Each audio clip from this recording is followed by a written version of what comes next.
कुछ नहीं, एक दो गेम खेल के सो जाऊंगा। नहीं पास्ता वरना आपको मंगाऊंगा सब वे। क्या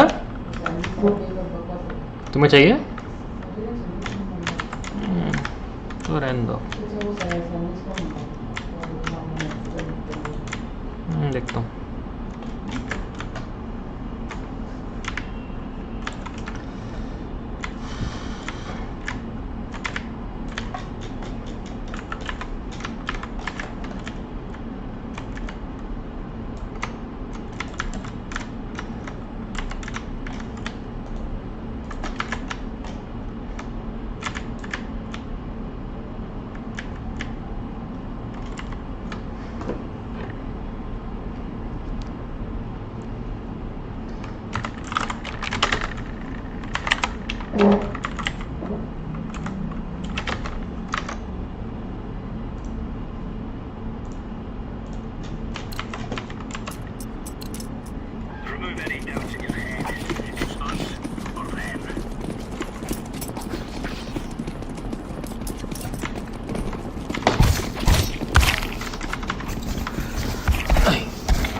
Counter-terrorists win. I give a fuck, because I don't give a fuck.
Bomb has been planted. Terrorists win.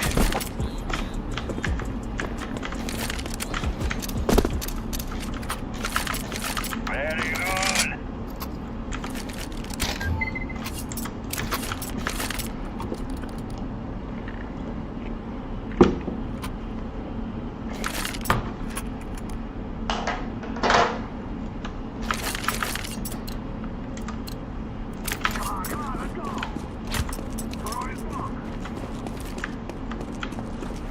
I'm throwing a flashbang.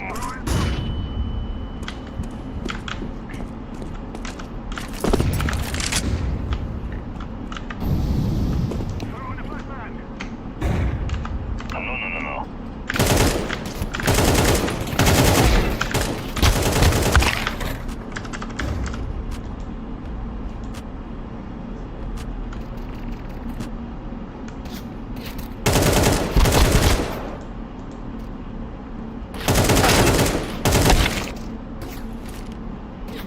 I'm throwing a grenade.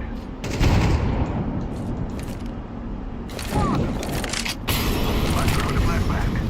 Throwing a flashbang.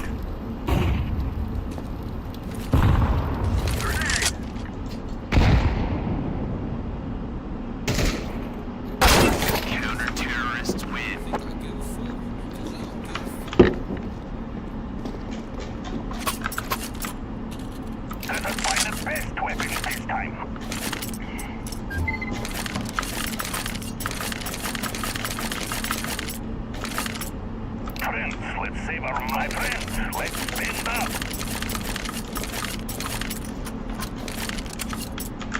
Move it, move it.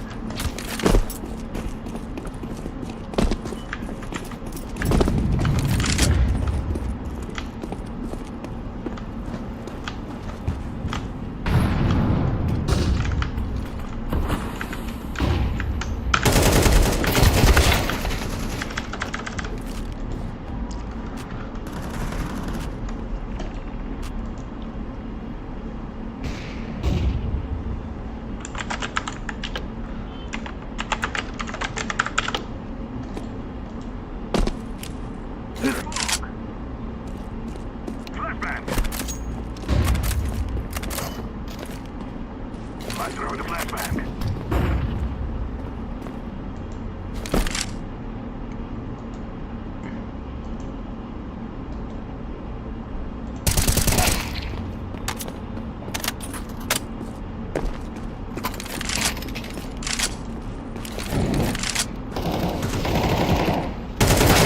Terrorists win. Think I'll give a fuck. Good fuck.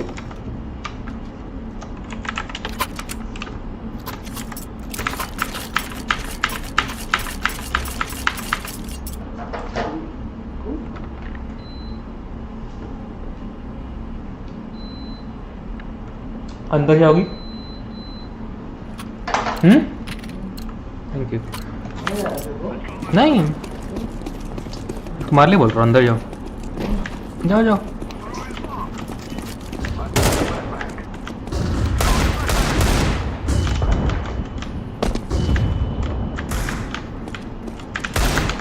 Throwing flashbang.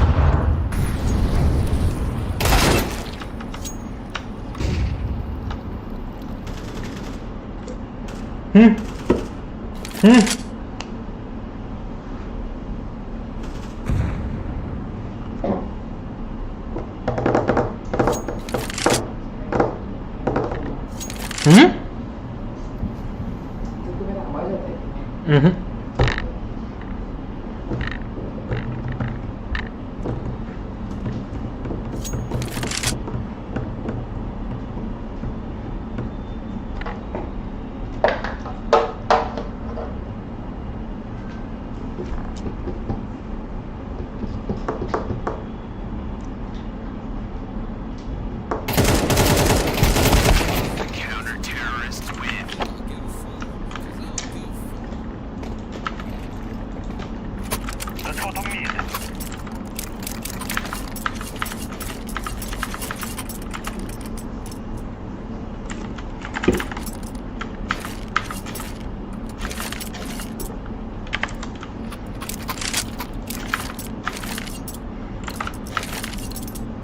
We will make them regret this day.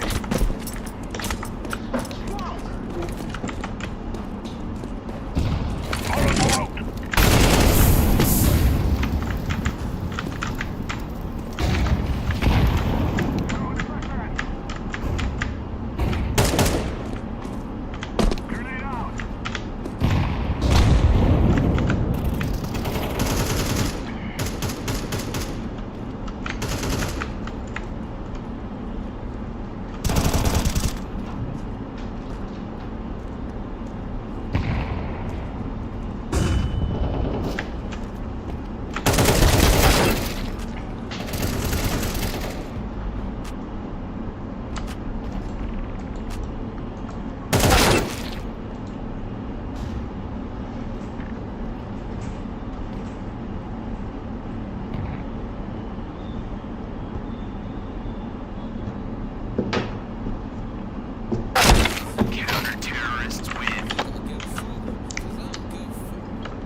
I'm planted.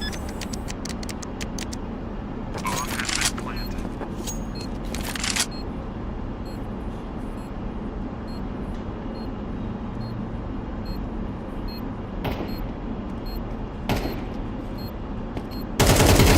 Terrorists win. We are the best.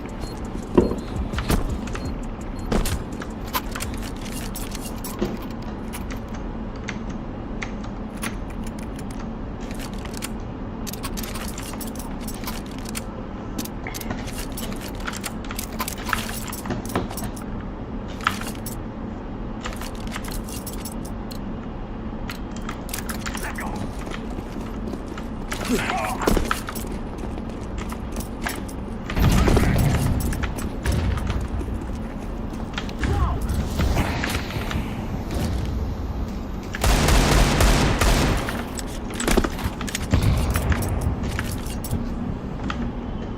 Let's go to people. Throw in the flashbang. Let's go to mid.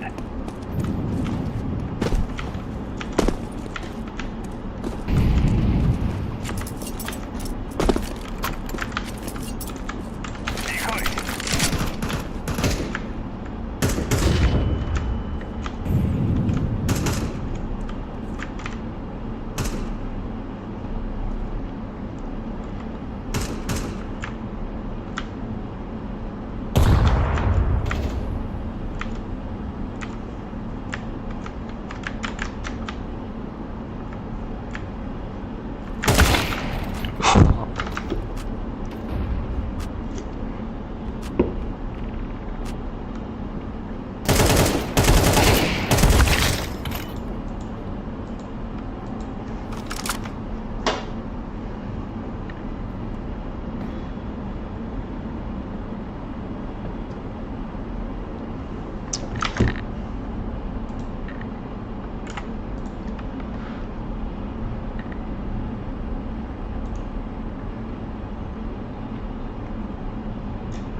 I bet you never saw this one coming. Welcome to Feed the Trolls.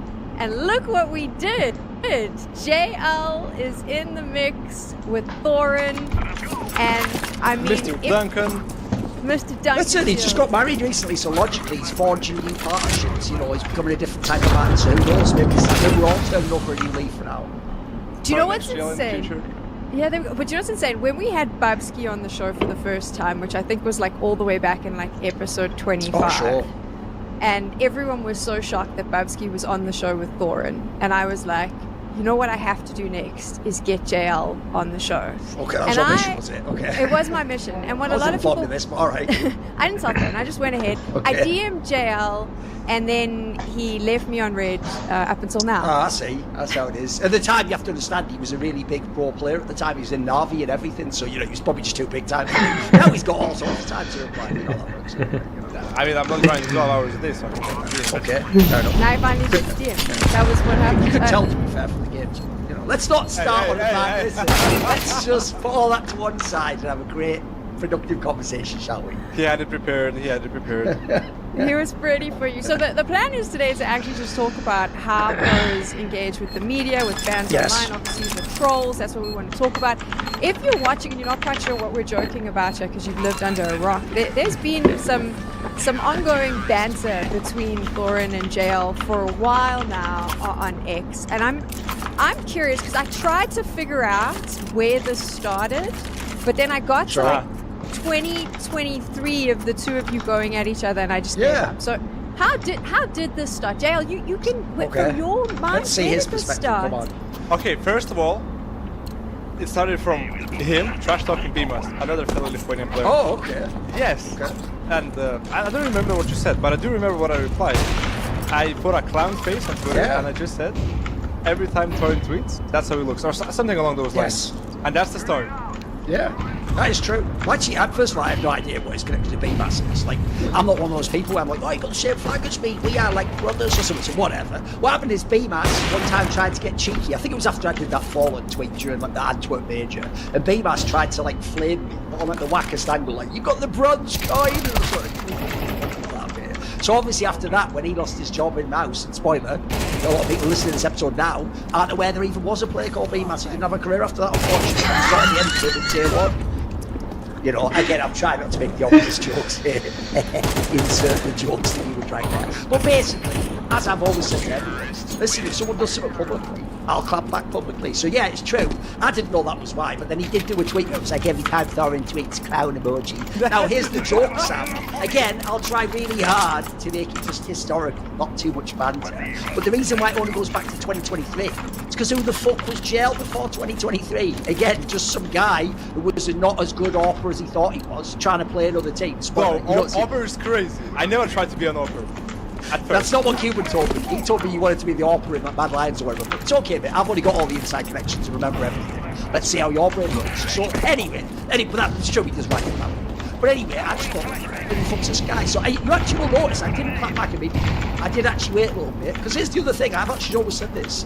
One of the mistakes I used to make, something relevant to this episode back in the day, is I did do that mistake where I was the guy where, like, if I'm the elephant, any little guy who shot a little dart at me, I'll just go back at them immediately, and I would even like quote tweet it. What I realised is, first of all, there's an infinite number of random people who take shots at you online.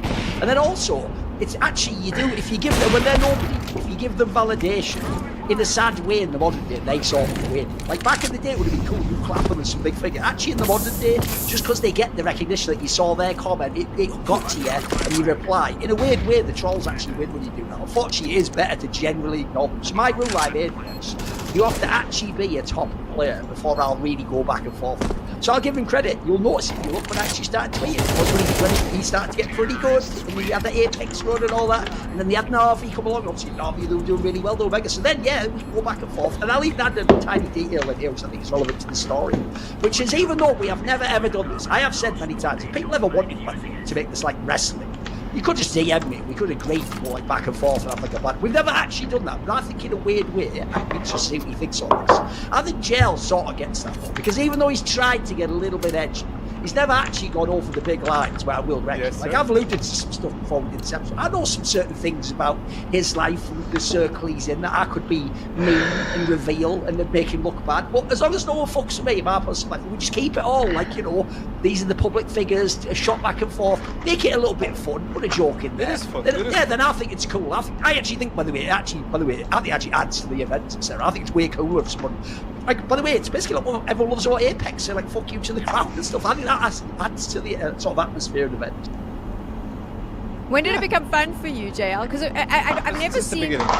Yeah, like Thorin's never. I've never seen you and Thorin get mean. I think you just sort of. I mean, you're mean, but in a funny way, right? Yeah, it's always banter. It was never personal. Maybe sometimes. I mean, I think one comment I didn't really get to me, but it's Come on. what was the word? I can't remember. I can't put it word for word. But it's like thick pig shit. I'm like, no way. I cannot be that dumb. Oh right, thick. Oh, that's a slang in English. You say you're thick as pig shit means that you're really stupid, because obviously pig shit be really hard to stir us up, wouldn't it? So that just means you're really stupid, basically. That got to me. That got to me. Okay. Why did that specifically get to you? I don't know, it's 'cause- There's a lot of pig farming going on in Lithuania. What's the reference? Because usually when people go at me, they go for, oh my god, he's a fake persona, or he's Okay. playing so ass, and then you pick the one random thing that Oh, okay. no one's ever doubted, and then it's like, oh, thick pig shit. I'm like, Oh no, here's the thing as well. Even though I did imply you're stupid, look mate, I'm not going to give you a fucking live like Myers-Briggs test or fucking IQ test there. I don't think you'd get like A+, so let's not get crazy. You're obviously not a total idiot though. You can play the game. I always do say, this is where I think I've been quite clever. I always do say though, that actually an interesting thing about Counter-Strike, because you're really good in clutches, is that's not actually about being a super mega genius. Sometimes it's about like having good nerves, you know, or like figuring out just the next move on. So I'm really good criticism, like a backhanded compliment too. Like I've always complimented your game. I just do imply it's like that's all you're good at in life. There you go. I'm not angling it. I can't read that one comment on picture. That's all I've got to you. Not when I said your head's massive, like the fucking Easter Island statues or something. I thought that'd be more hurtful. you know what surprised me most about you? Is no matter how dumb you look on the internet, you do know CS. Like a lot of it. Okay. Like, Clip that. insights. Clip it. Hey. Yeah, you do understand. I feel like you talk a lot with players and you kind of try to understand them. I don't think I do. Yeah, a couple of things, because clutching is not about being the biggest brain. It is more about dealing with pressure, and maybe if you don't have many thoughts in your head, maybe you're just gonna be a little bit better than the other person. Yeah. By the way, I'm not even joking. What you said at the end there, that's actually not even supposed to be a diss. I think it also goes the other way. Bro, I think some of the people who chalk the most are like super intelligent people. We overthink everything. And they're all getting affected by, oh, what's happens if I lose this round, or the crowd, or all my haters. I think those people are the ones who fucking fuck up all the games and get losing the clutch. I think you can overthink things. Yeah, but when I'm in the clutch, I'm like, okay, let me win this round. I want to just look at the camera for a second. Yes, here's the thing, GL. I'll never accuse you of overthinking. Anyway, here's the problem. This episode's just going to be like this, isn't it, Sam? I know, I'm trying my hardest, but it just keeps coming out. You're a good speaker, though. You're a good speaker, though. It's true.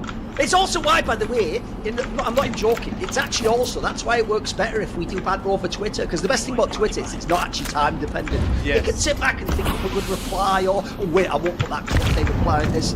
I don't say this to be big. First of all, it's not his first language. Obviously, I'm doing a lot more time, doing a lot of like impromptu discussions. I'm not being mean when I say this. Like, there's a reason a lot of these people don't just come at me on shows. On shows, they're always really polite to, because I have a great, probably my biggest skill is like off the cuff, just immediately responding, whereas craft a really good response does take some time. I'm Saying- don't worry. I was about to say, also saying all of that, there was a pre-moment, because normally I just hit record and JL was like, oh, we're going to chat a bit, and the two of them went at each other, and I kind of wish I'd recorded that, because they just Okay. got straight into the Twitter. It's all right. You missed all of that. That'll always be my joyful thing that I got to have. But Yeah. the whole By conversation... the way, that's a real thing as well. Look, I'm not going to try and encourage people to do this. I mean, first of all, I don't really go to the events either, mate, so don't worry, it probably never happened. But you know, one of the ones that does bother me online is where those little dickhead fans will go, never share that to him in real life. It's like, mate, it's the other way round. None of these players who half the time are like 21-year-old, like nerd guys just running what in a video game. They're not coming up to me at events going crazy at me like Conor McGregor or something. Because guess what? They're actually intimidated. I'm actually like an adult man that's been in the industry for 20 years. Okay. You know? Okay. I'm gonna cut you off there. Go on. Intimidating. That's a bit overboard. Not intimidating. You haven't seen me in real life yet, mate. Let's see, homie. Listen, don't get fucking squirmish, you know. You're 40 Leap years old. over. Come on, Duncan. Yeah, You're tell you what, 40. mate. Listen, mate. I'll roll back the years for you, son. I'll be like George Foreman or something. Don't you worry about it. This is going to be the entire of course. episode. Yeah, I mean, so the whole point was actually just to talk about how professional players deal with media, deal with the trolls Yeah. online. And I mean, I want to kind of take it back. This is a bit more of a serious conversation, I suppose. But I mean, JL, for you, obviously you had Thorin going at you for a while, and then you had everyone saying that your first major win was a fluke. That went on for a good while with everyone. And then suddenly, yeah, there we go. I mean, actually, screw my question. How did you feel when everyone was saying it was a fluke? Like, did it sting a little bit? I mean, I understand it's kind of a running thing. Now it's more of a joke than it is. But once we won the major, people are saying it's a fluke. And we beat generally good teams. We beat, okay, Quarterfinal was not the established team that it was back then. But then we beat G2 and then we beat FaZe, who were one of the favorites to win. I think they were number one ranked in the world, yeah. Yes. So, I mean, of course, we could have got lucky, but we still won the game. It's not... I mean, we did a solid run. Yeah. By the way, I'll also point out, I would never accuse you of having a fluke run, because you were actually the MVP of the major. The difference is, I think it's other factors, like you had a low T-round win percentage, some other players had some bad stats that we won't mention. But I know what you mean. Like, put it this way, the problem with that topic is, if you're the team that wins, you should never think it was a fluke. You won the games. It's up to other people how they want to determine that. Yes, and we won the first map. I feel like where FaZe fucked up is picking Ancient. Because we were confident on Ancient, and it showed in our stats. And we cracked Nuke against them, we've played Nuke against them before. They always slapped us left and right. Yeah. We had That no was chance. even the weak map for Na'Vi for a long time, yeah. And we prepared Nuke, Mirage, and I think it's very internal. We prepared this for the grand final. And then all of a sudden we pick Ancient. That's why, though, mate. Don't you think that's why? I think, actually, we were talking earlier about, like, overthinking. I think Carrigan thought what you thought there, like, the least likely map they expect will pick. So he thought he'd, like, ruin your prep because you prepped the other maps. But the joke is he sort of ruined his own prep, it looks like. Yes. Like, I mean, fucked his own game up. If we have a shit nuke, there's no amount of prep that we Yes. is gonna fix the map. A map doesn't get fixed by 4 hours of prep. So yeah, that was their mistake for sure. Did it get annoying though? I mean, I suppose that is the question of having to listen to analysts and all the news pundits go on and on about the fluke major win. Or on the other side, do you think it kind of fired up the team to then go on and that was straight after that you had that incredible run of victories? Do you think that the negativity fired you up a bit? In a way, yes. But I don't think we really cared about what the public says. I mean, if you're a pro player, you shouldn't. At least take the negative talk and the positive talk. Negative and positive talk should not affect who you are as a person and how you treat your day and how you go on your day-to-day life. But okay, regarding the fluke, we won the major and then we had two really bad tournaments afterwards. We had the EPL and Dallas. We bombed out very fast. I think we lost to Complex in the top 16 stage of EPL, and in Dallas we just went 0-2 and 0-3. I don't think we won a single game in Dallas. Yeah.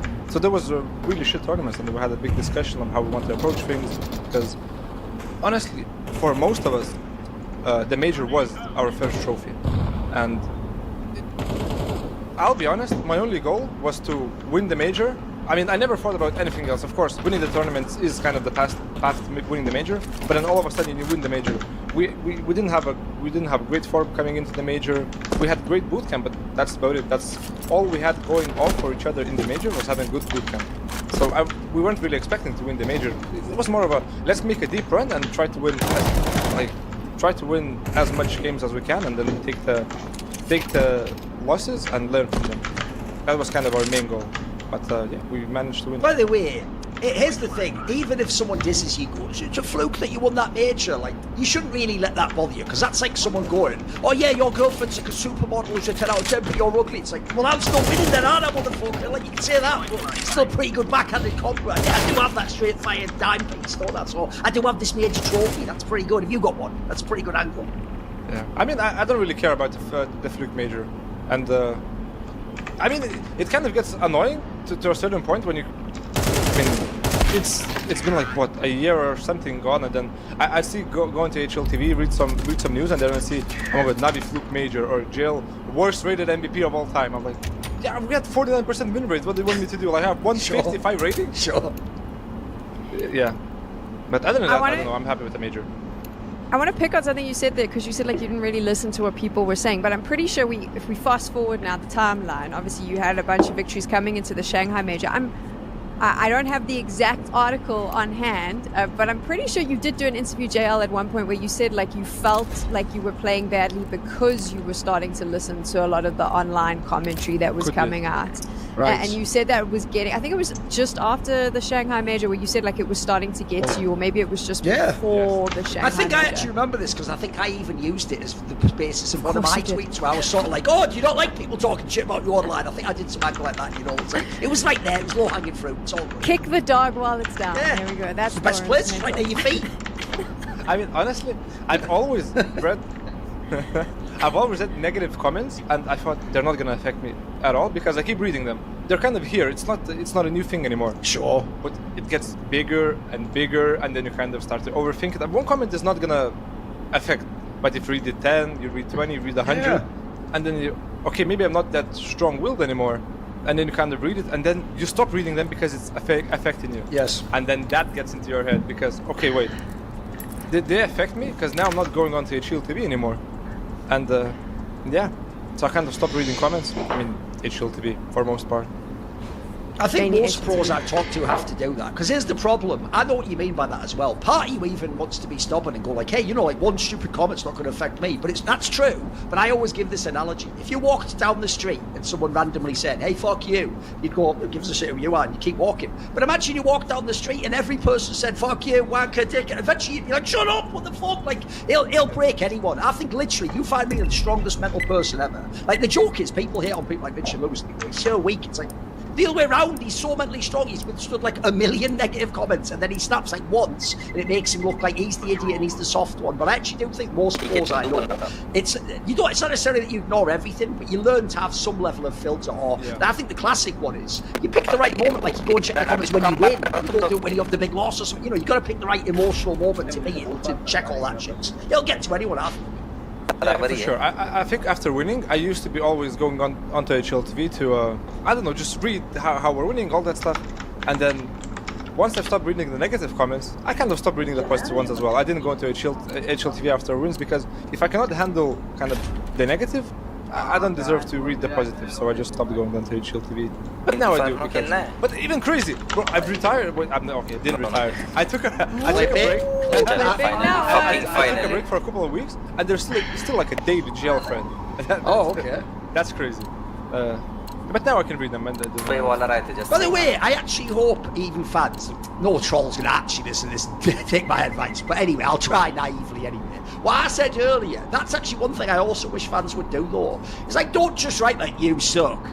Do something with it, make it funny, or have like an angle to it where you can at least in some way enjoy it. Like, put it this way, if someone did make a funny joke about me, I can actually appreciate it even if it's about me. But if it's just like you, shit, like, what am I gonna do with that? There's nothing there. There's not even any like enjoyment from that, is there? There are some creative comments. I don't remember them, but you read a hateful comment and then it has like a little twist to it. It made me laugh. That's like, I've read their comment. You got your point across, but I also laughed. So go with. I'll give you an example. Back in the day, when I didn't actually do a lot of on-camera stuff, all I used to do for real, that's why Anakin was the esports historian, is I'd just write these enormous fucking, like, really dry historical pieces about people's careers, where for real I just went like, and then the next tournament you was ranked second, but he lost to the 30th team by having the wrong opening build in StarCraft. And someone once to satirise me did like a fucking fake profile where they said I was the highest paid Wikipedia entry writer in the world of esports. That's fucking straight fire. Like that. Listen, even though that's actually sort of a dig at me, that's actually a really good angle. Like, I have to give it up to whoever wrote that. I don't know what it was, but it's a good angle. I like that. He's gotta come clean. There's someone, he'll let us know in the comments. I do think that's the commenting online thing for me is, I'm okay with the mean comments if they're funny. And I know that sounds ridiculous. By the way, I'm saying this seriously. Everyone gets mean comments, don't they? Shocks gets them. Everyone does. What do you get? People being mean to you, poking at you? I get people being mean to me, but also like sometimes they're mean about like there's weird shit that you can't really. There's nothing you can do about it. So if someone's like, "Oh, you're an ugly bitch," you're like, "Well, okay." Like I can't fix that. But okay. Like if you say you said XYZ and I'm questioning your knowledge because of like this is actually what happened, I'd be like, okay, cool, like I can learn from that. But if you're just like, you're ugly, I'm like, it's cool, what can you do? But I did have someone call me stupid once, and I loved the way they did it because they were like, she reminds me of a porn star if porn stars were really dumb. And at the time I read it, so much going on there. So much going on. Didn't understand it, but for some reason I was like, I'll take it. Like it was funny, and I was like, then I was okay with it. So that's what porn stars say too. Yeah, probably. But like, I do think you gotta have a little bit of humor. I'm curious though, because so this is something that also happened recently at PGL Astana, which I kind of loved, is that we had a player on the desk, Magix from Team Spirit, and in the middle of the interview, he turns to Maui and he calls Maui out for something Maui had said on a YouTube video. It was on Snake and Banter, funny. Yeah, and it was super live where he was like, why did you say XYZ? And at the time, Maui didn't even remember what he had said because he says so much stuff. It was right though, I can confirm I was there. Magix did actually call him out correctly, but Maui like played dumb or something, didn't he? Like pretended he didn't know what he was referring to. I don't actually think he even pretended dumb. I think he like legitimately could not remember what he said, because when the camera went off him, he was quickly trying to check on Twitter. Because he actually couldn't remember. But I really enjoyed that, and I wonder why it doesn't happen more often. And I'm curious. I mean, Dale, you were always pretty good at like bantering and being open to talk in interviews and communicate more. Do you think for most players it is just either one, they just don't know how, or two, maybe being a little bit younger, you know, you're in the team, you kind of don't want to speak out and be a bit cheeky and have a bit of fun? I mean, okay. I mean, there are two angles you can take. But some of them want to be responsible, to be kind of the professional athlete, always correct, not always correct, but always in check with their manners, the way they communicate, the way they answer. I mean, all esports athletes have some kind of role models, not like idols, but someone they look up to, somebody they saw, and that's where they get their manners and the way they speak from. But I feel like esports should not be a place where we become too professional. It should be more of a banter, should be some jokes. Like analysts and players never get along. I mean, there's a reason for that. Most of the analysts are talking shit. Most. And also sometimes they're predicting against you, or they're saying something like, you know, they've seen a demo and they're like, you're going to do this, but in scrims, you know, you don't do that. There's all. By the way, we know we don't know it. That's an obvious angle, but players always get mad about it, of course. Yeah, I mean, and some of them are shit too. Hopefully, if there's a company excluded, but you know, you never know. Analysts always love to seem right. Like I've seen so many analysts, and they would have this crazy idea, and then they would get called out on it, and then they would still hammer it in, and then people start believing it. Yes. Yeah, that's crazy. Scandalous, You know isn't what? it? It's outrageous. Very scandalous. But you know what is so funny for me though? So I'm about to, I don't know if I should actually like let people know this, but who cares? I won't say who the analysts are, but I have been on a desk before where there's been 2 analysts and one of them has felt, say for example, really strong about taking the pro Navi angle into a game. And the other analyst is super pro Navi, but realizes that if both come in that strong, it's going to make for a weak game, and that analyst will change their opinion. So they will come on the desk and completely be not against Navi, but take the other side and sort of start questioning the other analyst to create a more interesting show. But then they'll come off and just be like, there'll be so much hate, and like JL, like you said, it's like, oh, analysts don't know what they're talking about, they were so wrong. But the person who did that opinion actually didn't even necessarily believe it. They were just trying to create a dynamic where people would start talking. So a lot of the time, it's not that analysts always think they're right. Sometimes they're literally saying things, maybe they don't even support what they're saying, but they're just trying to create a good show. Okay. That has happened. I've seen it happen a few times. No, So it's like, definitely the case, yeah. yeah, so it's like, so I always feel Even with bad predictions, I sometimes. can tell you, some people don't want it to be that all 3 analysts give the same predictions. Some people think one should go for the other team. So, by the way, I'm already agreeing with that, but I guess to be fair, it does actually play to the idea. It's a bit like wrestling. You're doing kind of a fake character on some level. I don't know how I feel about that too. I mean, it is a show. They're trying to make a show. They're trying to make it interesting for the viewer. I mean, I kind of agree to it, but as an analyst, you kind of carry the weight of your predictions and the weight of your words throughout your career. Yes. So, if 1 week you're supporting Navi and the other you're not supporting Navi, and you're kind of changing the narrative based on the way that other people are expressing themselves on the show, does that make you a true-to-yourself analyst? And by the way, also, I would say in that case, if they're getting hated on, it's their own fault. They're fucking, what? I'm saying the opposite of what my opinions are. People are hating on me, but I secretly don't think that. Like, fucking hell, mate. What do you want people to do? Read your mind. Like, that sounds totally fair. To be fair, the analysts that I'm thinking of, there's like 2 or 3, they don't really care. They just want to make a good show. So, I mean, I name would, them so we can all hate on them then. no, I don't want to hate on them. I like them. They're my favorite. Some of them are my favorites. I can't. Ah, do sure. that. Okay. But Huh? I do wonder, like, how aware are pro Sublimate players when it comes to, like, obviously, we'll talk about analysts first and then we can go into, like, media, but how aware are they that, like, sometimes we also have to, I suppose, I don't want to say blow stuff up for effect, but maybe go hard on a particular point, even if it doesn't seem like such a big deal to the team, right? I mean, do players realize that it is part of the job and we're just trying to create a show and that's to get more people to watch you ultimately, or do players just not watch the analysts at all so it doesn't matter? I doubt. I doubt players understand that they're blowing things out of proportion for just the effect of the show or effect of the stream. I feel like players do believe what the analysts are saying, and that's why we avoid analysts in general. I feel like whenever you watch this segment before the game, pre-match, like after the match, all these talks are mainly focused about a couple of things. Like the players and the way the team is playing, and if the favorite won, they're gonna hammer in on the favorite because they're failing. It's never about the underdog, it's more about what gets the most ears locked into the stream or the most eyes peeled onto the screens. So that's what I hate about the most, and kind of Navi is, it used to be one of the more talked about teams. Sure. And, like pre-match for me, like imagine playing whatever we played, any tournament. We went to the playoffs and there's like 20 minutes before the game. There's a pre-match or map 2 talks just before. There's like 50 minutes of analysts talking, and we would have the TV in our preparation rooms. And if you unmute it, it's like always hammering on us. They were always talking shit about us, and it's not about the enemy team. It's always about us, and it pissed me off so hard. We always mute the TV. Sure. By the way, there is one aspect to that. I'll actually give you an example to make it less abstract. I actually think a classic thing that the analyst does.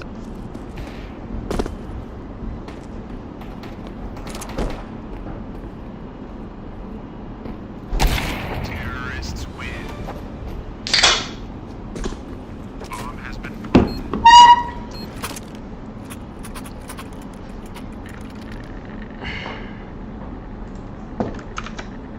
always blows up because it's the ultimate thing to make like interesting drama about before the game. Is if anyone vaguely seems like they trash talk someone on the opponent, or the one that I know the team get pissed off. This happened to you guys, Navi. Is when people do the clip of the coach in the timeout, and like that one where fucking Alexi B was telling him to shut up or whatever. People always blow that up way bigger than it is. That was probably like a 2-minute thing. But people made that like, oh my god, does he not believe in Alexi B? Wow, was Zimmer going to get kicked? Like they were making some giant drama of that. But again, you've got to do something on the pre-show. You know, does that bother teams when that shit comes out though? It doesn't bother me because I mean I wasn't involved. I've never been involved in such clip. Yeah, it did kind of bother us. I'll be honest, because it's not the truth, and it's only like one round. That happened one round. Of course, the game we're all a bit on our toes, on the edge.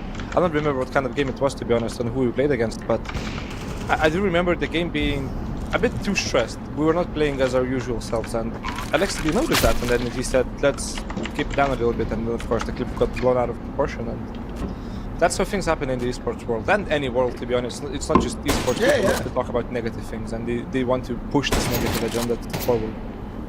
Also, by the way, I do think in general we're all fair that shit. And that is literally a Finnish guy speaking to a fucking Romanian guy with like 1 second to spare. He hasn't got like a whole time to sit down and go, listen, couples counselling. I didn't like the way that you talked over me. He hasn't got time. He has to wait, shut the fuck up and try to call this rat. Like that's not even a big deal. People did blow that one away. Yeah.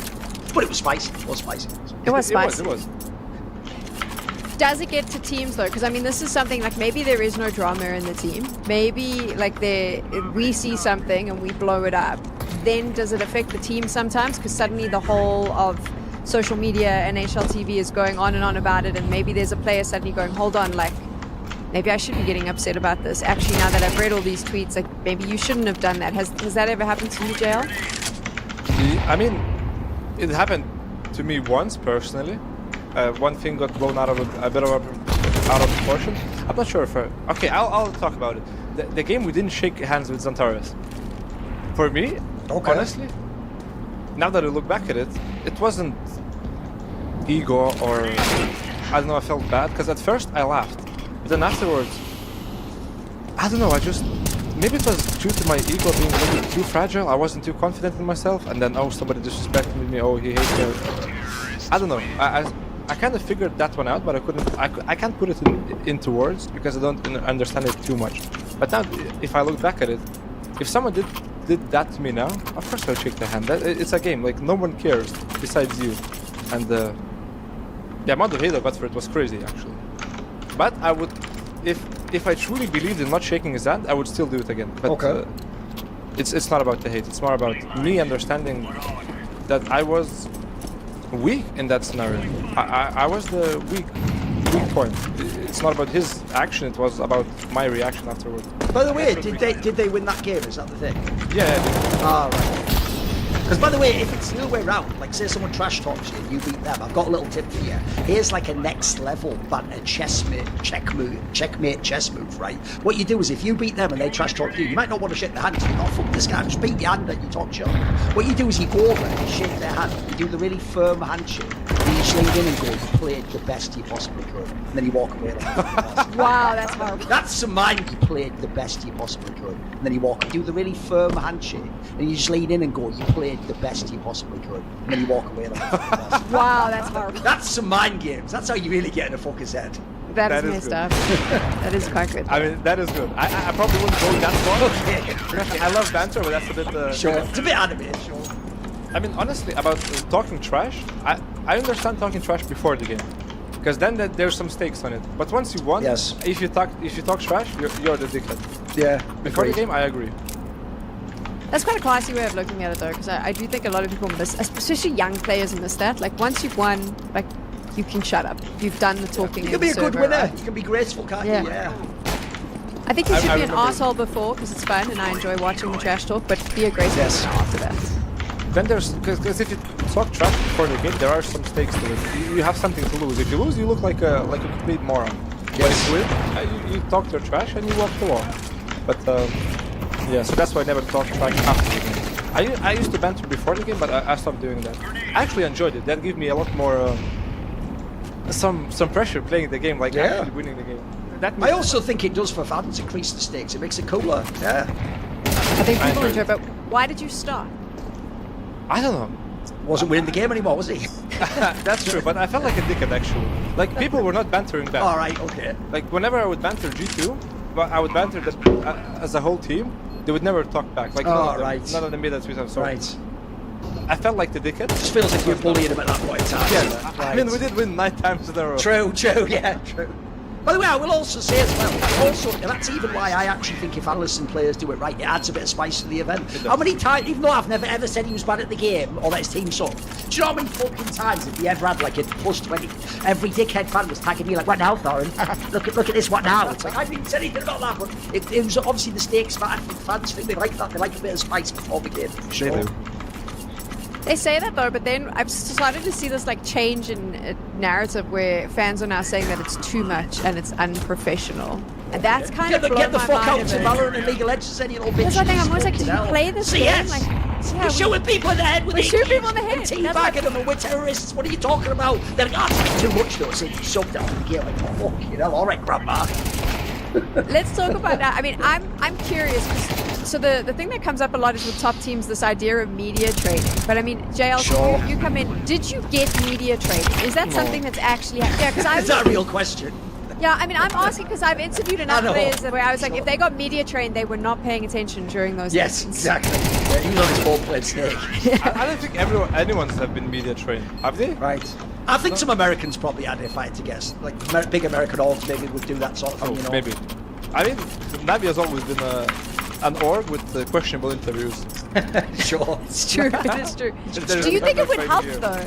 Do you think it would help if orgs did media training for players? Do you think it would bring? If you look back, do you wish that you had had someone sort of sit you down before everything happened, before you win a major, kind of giving you an understanding of how to deal with, say, analysts or journalists or anything like that? No, I wouldn't want that. I want to learn myself. I think that's the best way possible because you're not taking a path of somebody else's. You're taking your own path. I'll treat the media how I want to treat it. I'll give the answers that I want to give. And if you're a bit controversial, so be it. I'll learn. I'll get backlash. People will say I'm a dickhead. I'll learn. And sometimes I'll say a good thing, and it won't be media trained. So Sure. I don't know. I like learning things through my own way of learning.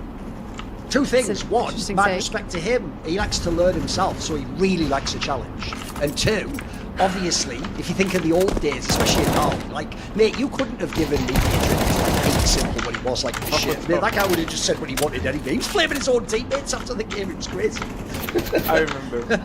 I think when Sam Dayang joined, I remember a simple interview. It was like, oh yeah, he played trash, but you know. Okay. Like, come on, bro. I mean, I kind of. yeah.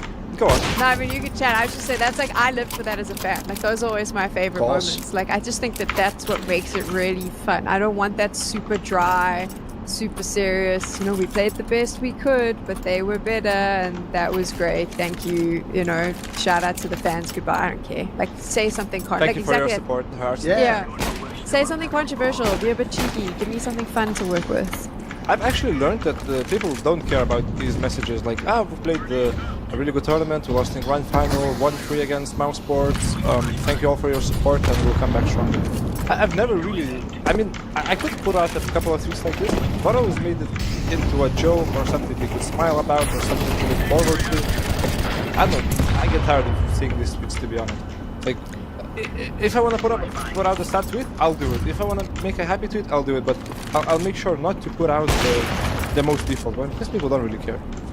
Sounds too political, I think. You just sound like a politician saying what people want to hear. Isn't it? Like, oh, sorry guys, I'm really bad. Like, you did. When you lose a game, you're more mad you lost the game yourself. You don't give a fuck about some random person who's just on the internet. I hate when people say sorry, guys. I hate it. I think players should stop doing that because it's not your responsibility to satisfy thousands of other people. Just make sure you're satisfies yourself with the result, and then just move on. Don't say sorry. Here's my controversial take on this though, because I do think that we are a generation that we require attention sometimes to make ourselves feel better. So in moments of sadness or whatever, we go online and we try and seek that validation.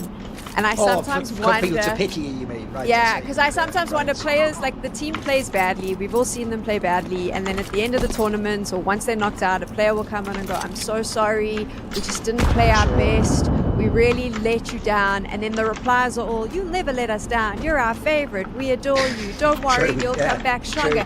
And sometimes I wonder if it's a need. You know, you're in a hotel room all alone and you're kind of like, oh, if I do this, like, you get this response that makes you feel a little bit better. That seems like such a terrible thing to say, but the person that's in my mind is Maja all the time, because every time Right. they get knocked out, he Oh, does he the writes a we're fucking so novel, doesn't he? sorry. I know it's mad. And then Thorin always calls him out, but like I've seen that a course. million times. But there is a part of me that goes, okay, but how many times are you going to say sorry? Shout out to my fans. Like, it's cool, but I sometimes worry that it's because you need everyone now to be like, it's okay. I don't know. Like, I'm psychoanalyzing someone and No, I no. probably shouldn't. Good angle. It makes a good point, but as a player, I think it's not more of you need the validation, but it's more of the pressure is getting to you, because Turkish fans are crazy. I'll tell you that. Sure. much. That's I've had true, my that own- is true. my own Yeah. takes. And I feel like even Turkish fans, as much as they talk shit to other people, I feel like they also talk shit to their own players. Yes. So, I mean, they do get to you. Like, I had some crazy comments on my wife's profile. Like, crazy, no crazy doubt. comments. It'll be like, I'll kill you, all sorts of ridiculous stuff. worse, right? worse. Sure. It was very simple. That's Right. just 3 words. Okay. They would write like actual novels of, Right. I want your first baby born to Oh, like hell. get cancer, and then he gets Right. like this ill disease, and then it kind of Sure. spreads to your whole family. I hope your whole family tree dies. I'm like, what? He actually took time to figure out. I this- know, yeah. To figure out the biggest bullshit idea, and Sure. he sends it to my wife. Like, send it to me. What's Yeah, my that's wife? true. By the way, that's actually a story I've told before. It's like 10 years old now, so I'll say it again. That was one of the things, believe it or not. Like, here's the secret if you don't know something. I'm not talking about this topic. You know, publicly online, obviously, I'm supposed to be the biggest hater of Fallen ever. By the way, just because I think he's overrated for the last like 6 or 7 years. He was a mega player years back. And then 1.6, he was a really skilled player even. But what people don't know is, in real life, I actually have quite a good relationship with him. He's asked me to come and have drinks for him loads of times. We never talk about the game. We talk about, you know, like life and what it's like. He's a really, if you don't know, he's quite a worldly guy. You know, obviously, he's lived quite a long time. So one of the funny things is, one of the things that made me realise exactly this topic, that we can have like public animosity, you know, online we can talk shit about results and stuff, but it can be different in real life. I used to feel like that about his fans, a bit like with the Turkish Eternal Fire Aurora fans. I used to think, oh, well, it's not just that you're playing bad, but your fans are always fucking hating on me, and it feels like they're your fans, that you're directing them. And they told me in real life, the time when they won that MLG Columbus major, they said, you don't understand, bro. If we lose, they just hate on us like that and tell us to kill ourselves, etc. And that actually did blow my mind. So I was like, oh, fuck, wait, this fan base is just... they have to attack someone, basically. So if the other team loses, they're going to attack them. If you lose, they're going to attack you. There's just certain fan bases that are like, put it this way. In a way, I think obviously the shit they said to you goes way too far. In a way, it is like misguided passion, if you know what I mean, though. Yes. Because apart from it does just care about the game a lot. The problem is, though, that's just a really anti-social thing. Okay, again, they control. Just say the guy sucks. Don't win a shit about people's families and that. That is obviously open line. Like, what, you should, if you actually have time, you should go onto my profile that I've been posted before the incident of Xantares handshake, and there's like 100 gifs of just Xantares. But there's Right. some guys just posting gifs of Xantares, like, and some other comments as well. So it's kind of funny. Oh, the classic one, obviously, is where it's that GTA one where like, you're the dog and then Xantares is I hate holding this the one. fucking leash or whatever. We've all had that one. We've all I had that hate one. this one, bro. I had this against course. Insani, against Mibur, and my On the BR. major, right. Yes, and I really fucked up that game, and it's still in my head. Right. Like, if I think about Inferno, that's the first thing that actually comes to my mind. Yes. Well, it was a game you should have won, but someone peaked. Let's just say that. Let's just say someone peaked. Wait, how did you just... No, I think it was him that actually peaked, but whatever. Yeah, There's someone Ime peaked in the peaked. round and sort of Yeah, yeah. game, unfortunately. I remember the thumbs. I'm not gonna It's all leak them, good. but I do remember.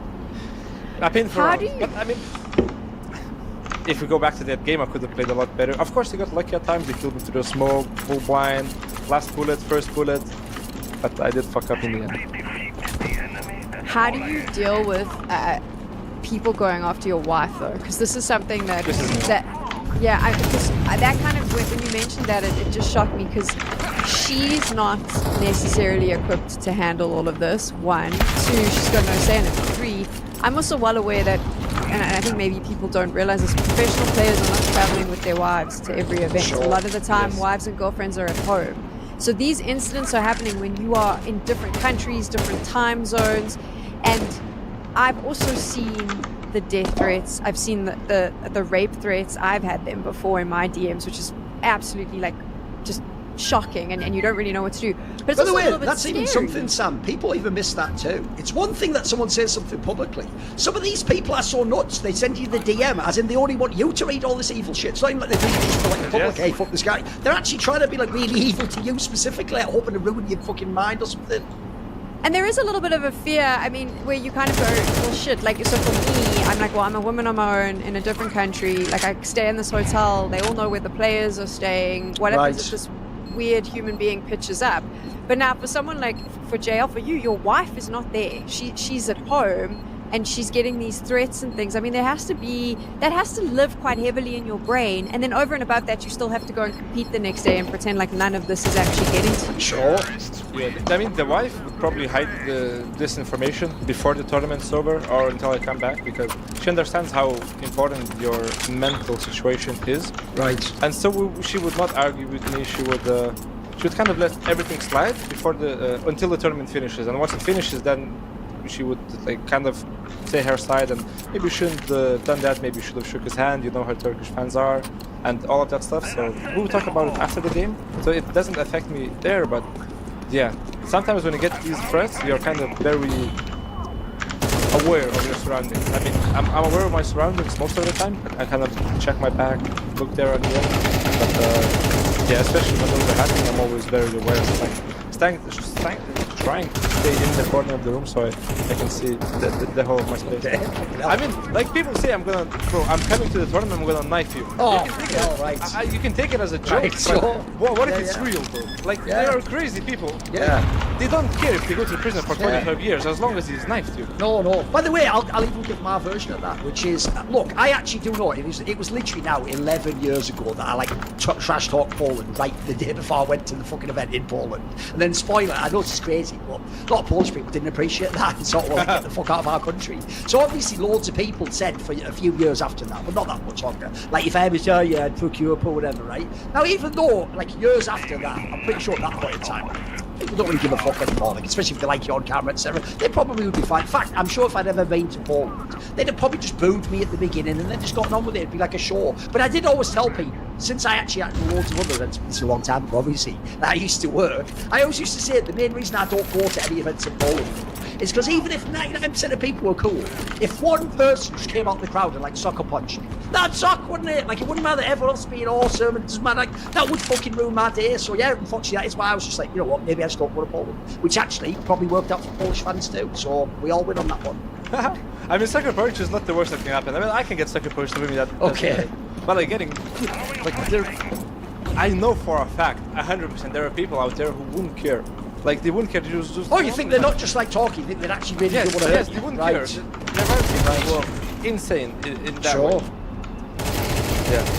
Yeah, by the way, I believe it. Like, that's one area where esports has gotten like a bit too big. Is we are like football and sports. Like, there are actually nutters like ultras that probably would kill you. Yeah, it's true. Yes. They could.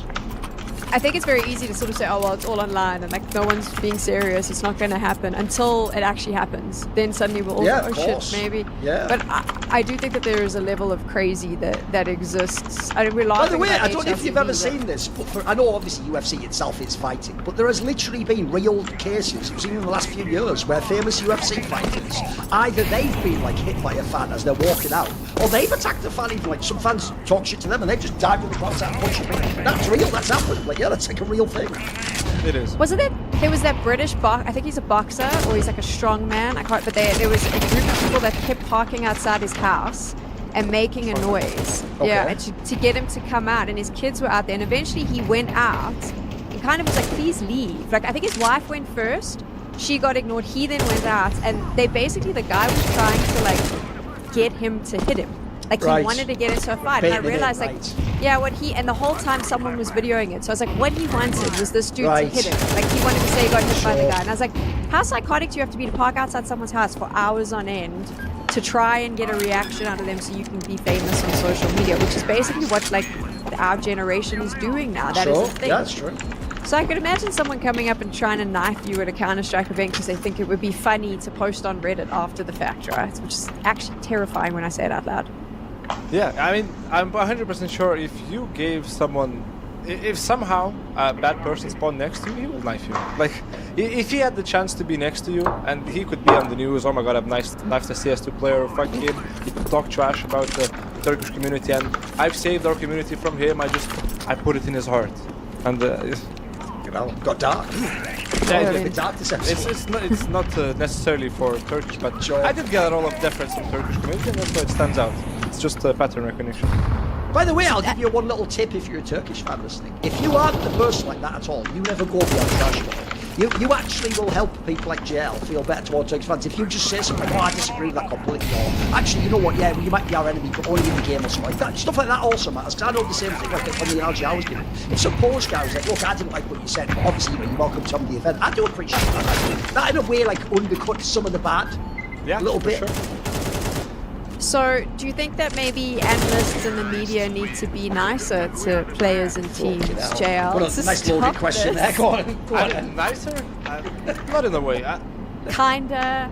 Should I mean, we be if- less mean? If they were nicer, for sure would have more personalities in the game, 100%. I mean, more. It's probably gonna be like you could count on one hand how many more personalities there would be. But I feel like the fans and the analysts deter actual players with interesting personalities Sure. to grow, because you get stopped in their tracks. They make like a moment where I'm not sure. For example, Snow. He's still doing quite well for The his pain gaming player he's talking about, yeah. Yeah. Okay, Just saying, he plays some pain gaming, that's all I'm saying.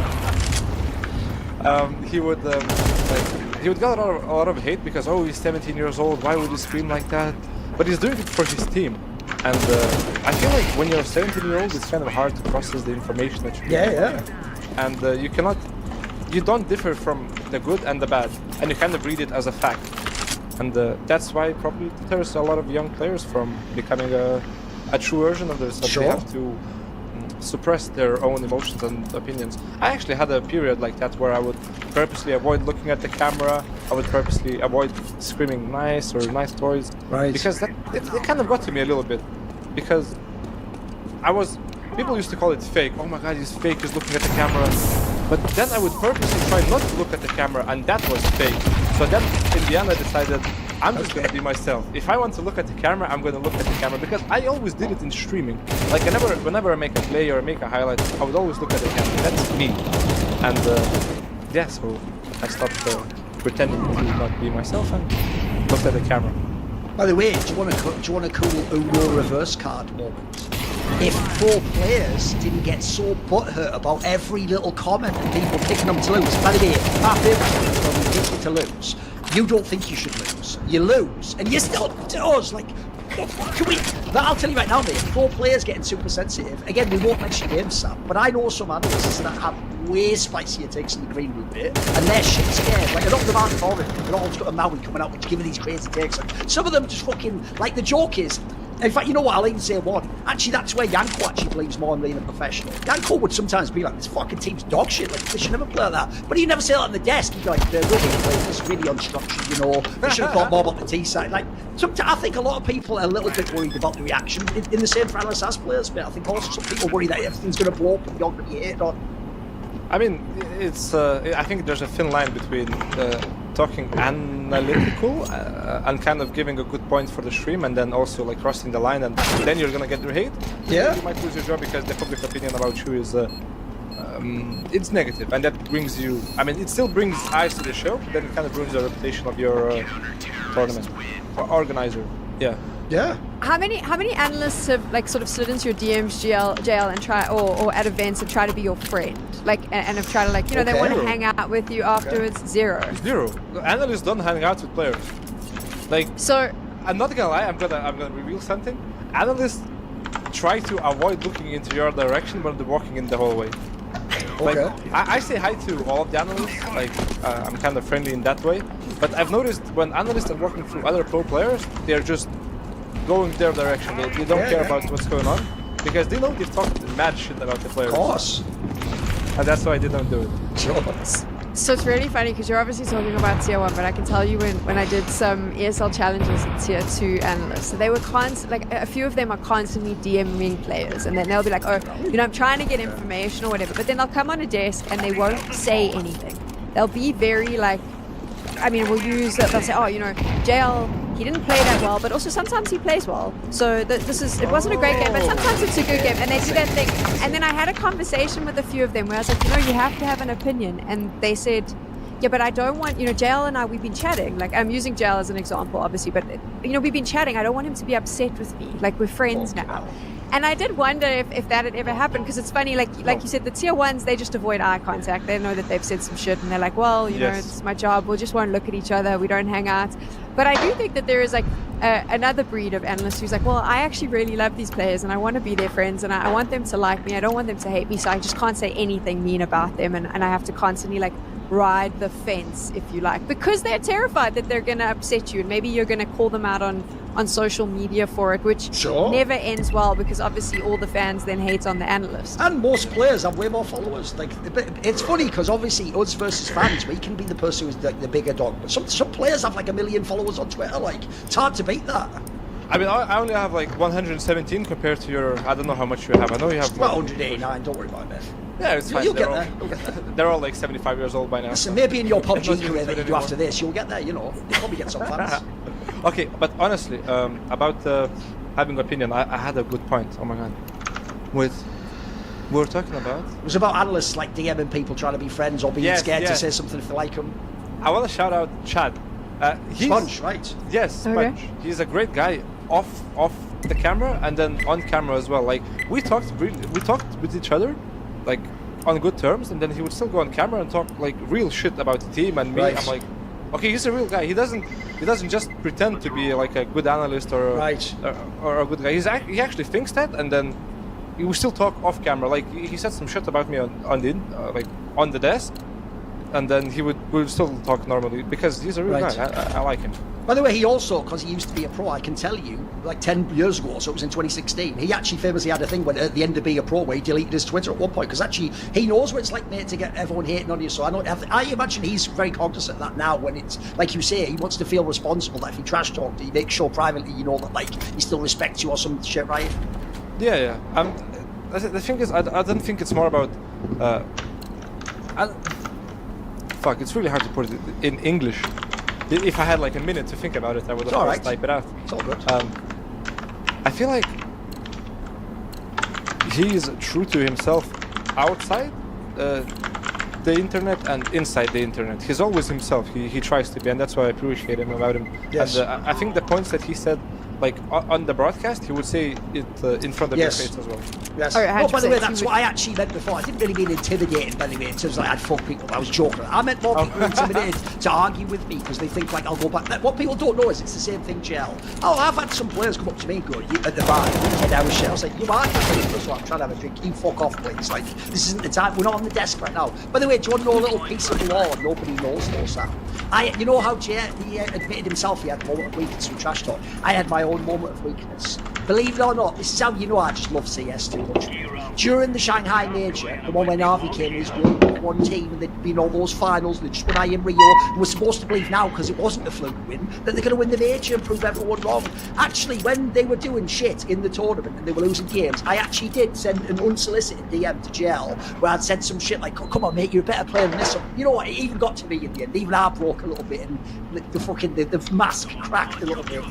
It was a very nice DM actually. I actually smiled at like even the whole way we're going through all of this hatred, some banter between us. I always respected you as an analyst, like as a esports historian. Okay. I didn't know about you before 2022 because I wasn't into CS, but you know your stuff, and no matter what you say on the internet, it's not gonna deny the fact that you understand CS and you understand players and the whole scene. So By the way, another thing as well, Sam, that actually gave me the clue early on, he wasn't being super serious when he was flaming me, is he would actually also, remember, Elon Musk turned that thing off years ago where public can see the likes. So, by the way, the second Elon Musk turned that off, loads of people like tweets that they wouldn't like otherwise, because they don't know one can see it. He would always like the tweet I made that flamed him or whatever, so it actually made it clear, oh, he knows this is just a joke, but he knows it's just bad at that point in time. I think that's actually a good move if you're a pro as well. If you want to show you're not too serious, just like the tweet or something, then guy will get a far. I mean, it's kind of hard to get pissed off your tweet. It was never personal. It was just some kind of based off of media. It was hard to get offended. Not much can offend you. I have a question for Thorin though, because now that we've been talking about this, I am curious. Have you ever been in a situation where maybe you have been sort of trying to banter with a pro player and you see the reactions aren't coming and you can kind of read that maybe you're starting to upset them and you've backed off? Or do you just go, nah, fuck it, carry on? I mean, here's the problem, is if you notice, I actually don't tend to go hard on people if they've never said anything. If they just play bad in the game, I might say they played like shit, but I won't be like super personal, like attack them or something. It's more when people try to come at me. In fact, if you notice, I actually do when it's online, try to keep it like what you call tit for tat in English. Like, if they go to here, I go to here. If they go to here, I don't go straight to fucking up here, like, when they say one minor thing about me. So it depends. If someone had, here's the thing, if someone had mega flamed me early on, and then they play like shit, well, yeah, you know what, I'm gonna be fucking loving it, Anna, as the Germans say, Schadenfreude. I'm gonna delicious. So I am going to enjoy that, but I know what you mean. If it was like a young player, for example, and you could tell it had like rattled them, or then everyone's hating on them, yeah, I would start to feel a bit bad. Like, I'd probably back off a bit there, or I might even just send them a DM, like, look, it doesn't have to be fucking serious. Like, you know what, we could just have a truce and fucking go on or whatever. A truce. That's a crazy English word. He's Look at that though. So you see, Thorin isn't all evil and cruel, friends. You can pay attention to that. My next question. Yeah, what were you going to say? I don't know how people can see him as the evil guy, because he makes good points and bad points, but people somehow focus on the bad points because that's what most people care about. Yeah, of course. Of course. I also think people just like to be outraged, so it's easy to just and everyone be likes outraged. a villain, mate. Everyone likes to fucking go, oh, Voldemort! Like, you know, and it can be, and by the way, as long as you have the balls for it, it can actually be quite fun to be that character. Like, I have always thought when you watch wrestling, it would be cool to be the heel guy who goes like, you all fucking suck, you rednecks! Like, I think that'd be fucking dope. I don't boo it, man. In fact, this actually happened when Big Clan made the final of ESL Cologne in 2018 when JL was like 11 or whatever. When they made that final, it was in Germany, and obviously they all thought they were going to win, right? Because they fucking like beat FaZe Band, but they were playing Na'Vi with like peak symbol. I just did like a massive banter before the game to the crowd, but I told at the time, if people know the story, they used to have a thing at Cologne where they'd give out a free like wristband that would glow up, and they'd be like, right, at a certain time, you know, everyone hold up your wristband.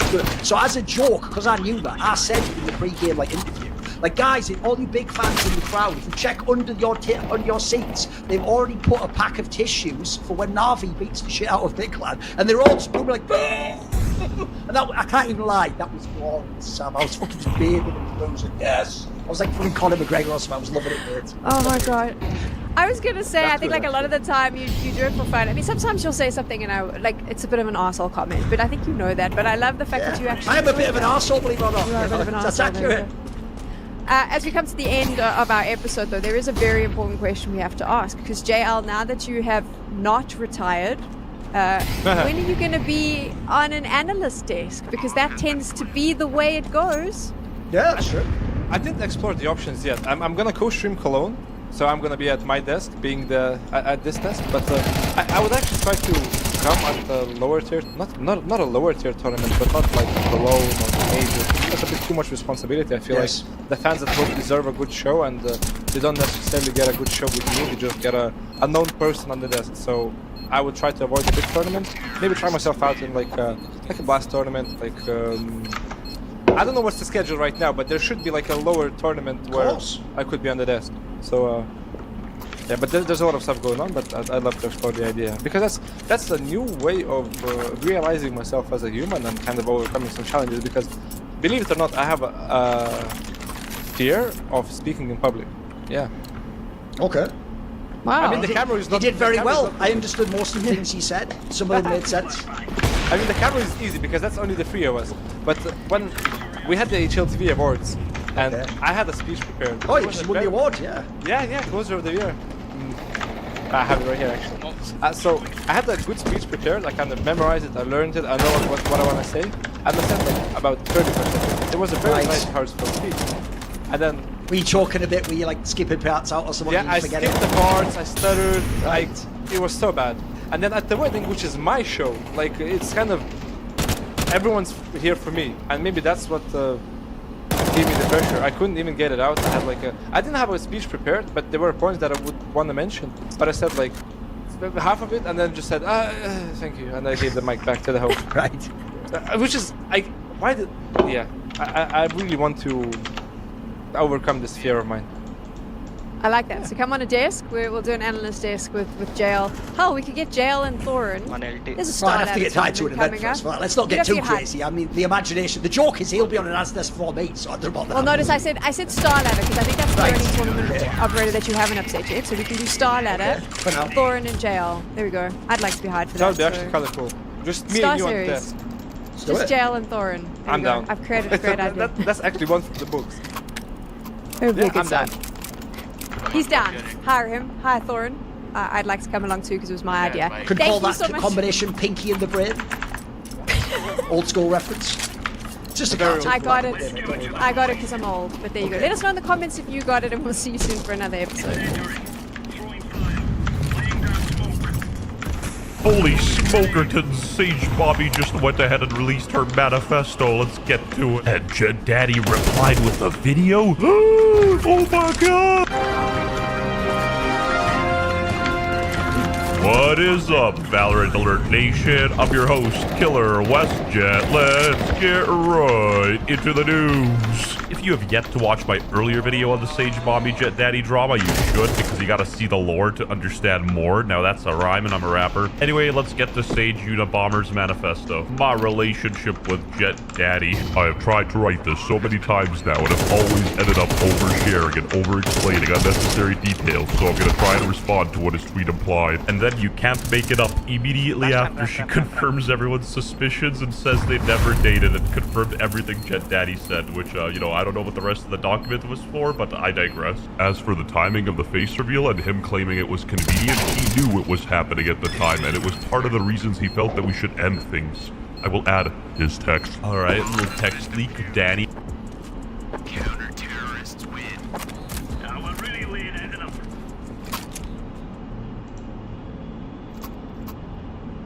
Go along. Go along.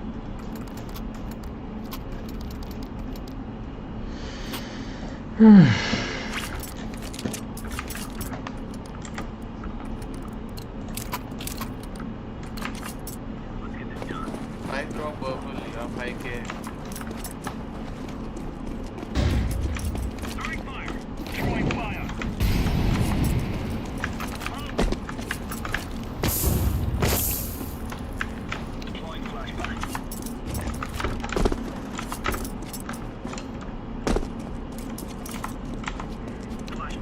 He smokes.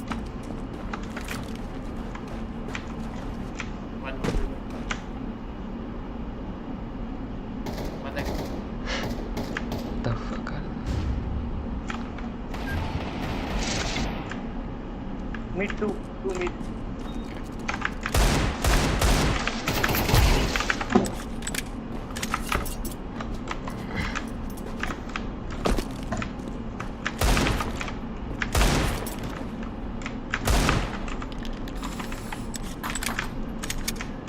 Shot. A side. Right.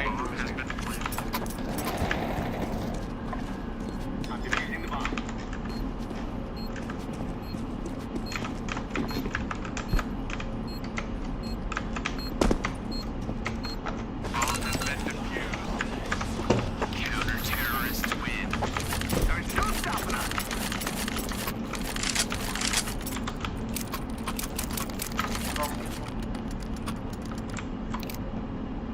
Purple drop.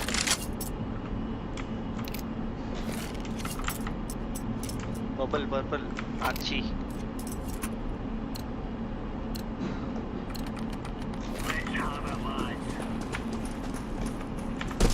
Incendiary out.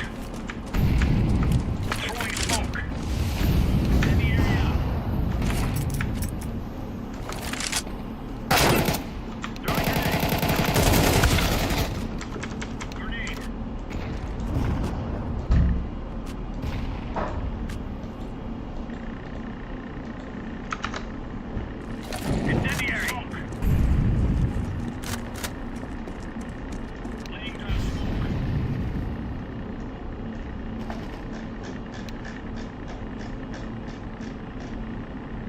Care mid to be alright.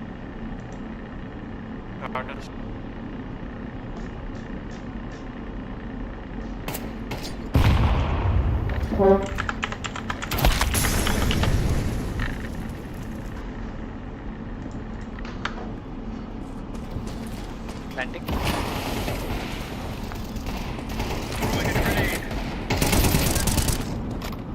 Low, last low. Side. Flashbang.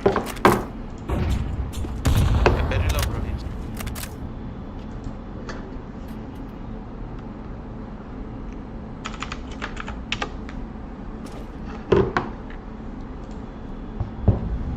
Who is the Ukrainian?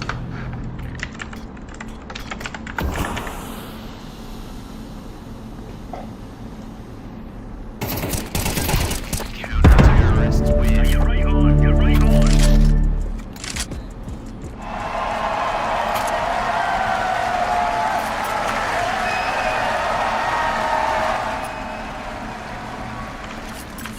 Thank you all for coming to the show tonight. I do appreciate it.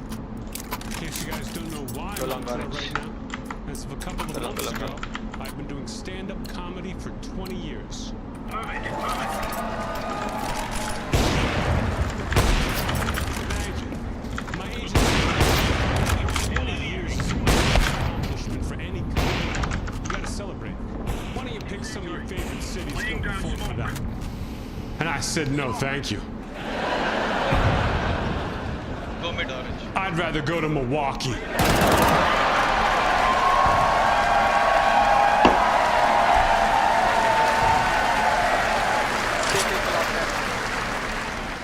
But look, Outside long. I am excited to be here tonight. I've got great news. After 20 years of stand-up comedy, just last weekend, I finally perfected my act. Don't get me wrong. I thought it was perfect before. Ran into an audience member after my show last Saturday who told me different.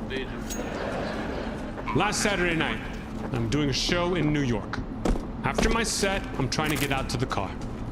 A woman from the audience chases me down. Don't get me wrong. Practically tackles me. That was perfect. She says, Anthony, that last joke you told tonight, your closer.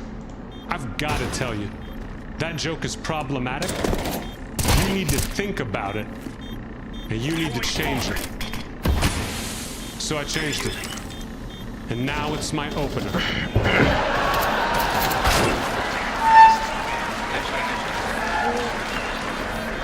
So what I'm gonna do is I'm gonna tell you that joke, explain what happened with that woman, and then nail home the point that I'm the best.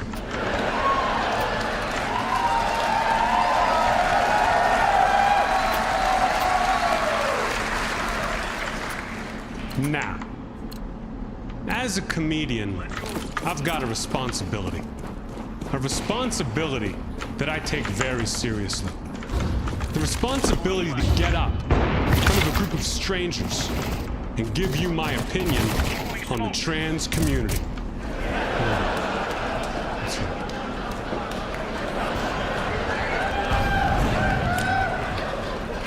Look, guys, you've got to do it now. It's in the handbook. Now I feel like the trans community are the new pregnant women. Just in that it is never polite to guess.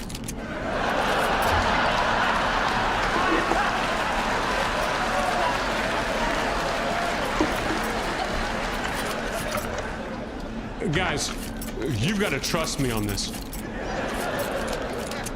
You never want to be like, hey, how far along are you?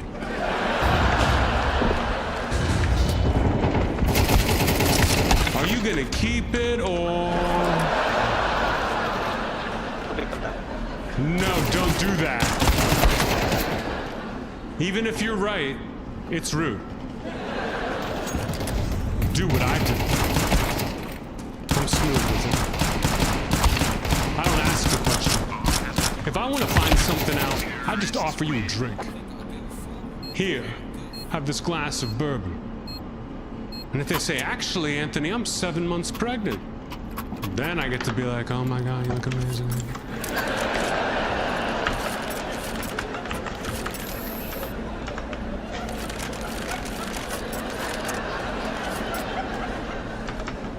But if they take the drink, they're trans.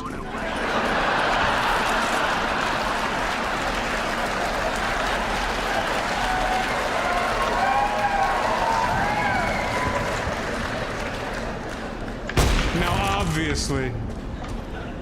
obviously, that's a closer. I could leave right now, it'd be fine. But this woman grabs me, starts arguing with me. She says, Anthony, I've got to ask you, what is your intention with that trans joke? And I said, well, my intention is to make trans people laugh. I mean, could you imagine? That would be historic.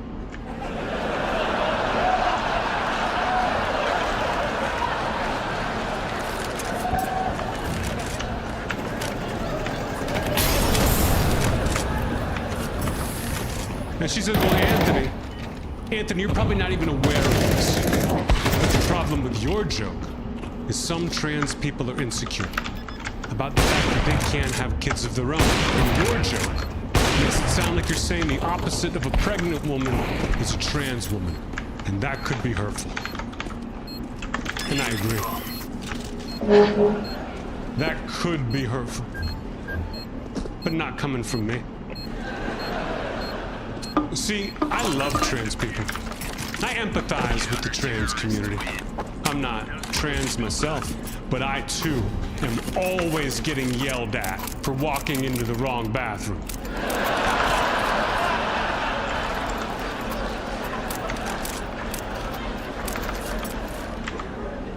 I love trans people. You know what I hate? Pregnant women.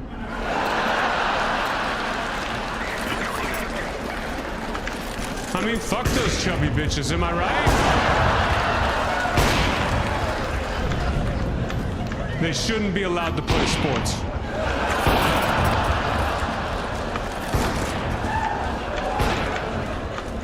Now look, I will admit that was a learning moment for me.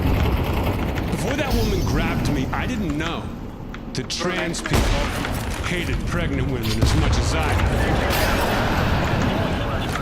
Makes me respect them all the more. So just in case anyone here tonight is trans and you were offended by my first joke, here's a joke I tailor-wrote just for you to enjoy. Last week I saw a pregnant woman get hit by a bus. Or as I like to call it, a gender reveal party.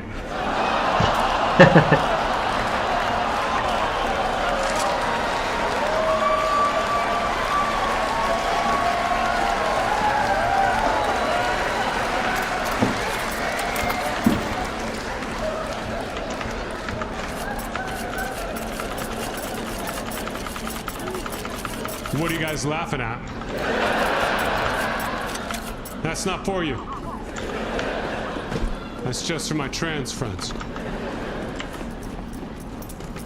Don't like pregnant women, don't like kids. One of my friends just asked me if I would be the sperm donor for her baby. I said, I don't know. That's a pretty big decision. How old's your baby?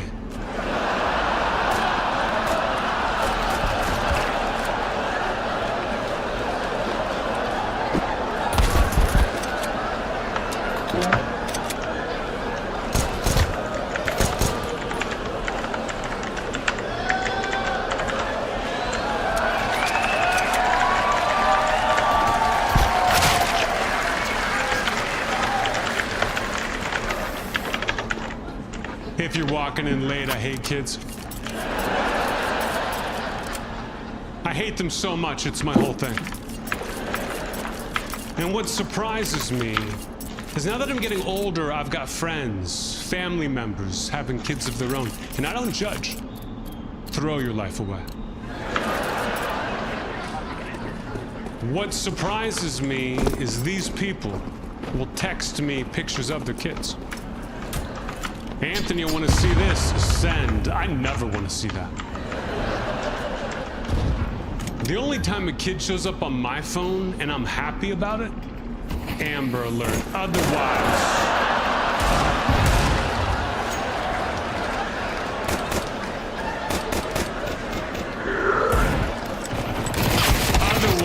do not get my hopes up. I used to ignore those texts from my friends.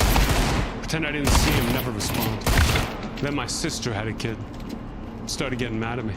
She's like, really, Anthony? No response? You got nothing to say about this picture of your beautiful niece fucking up finger painting. So I came up with a plan.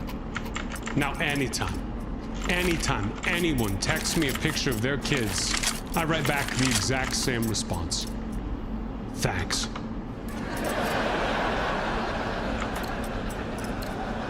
Gonna save this one for later.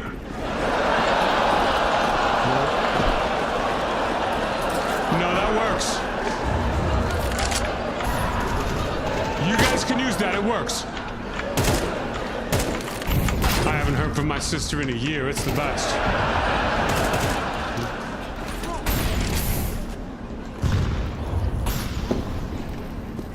Like a lot of people, I spent most of the pandemic stuck inside, staring at the walls, going crazy. Started buying weird shit online. Decided I was gonna redecorate my place. I don't know anything about interior design, but I know what I like. So I went on eBay, and I paid $500 for a child's coffin.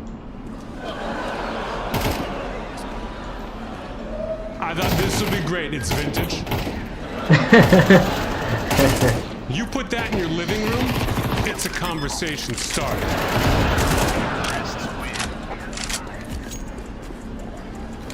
But like so many of the things we bought online during the pandemic, I regret it now.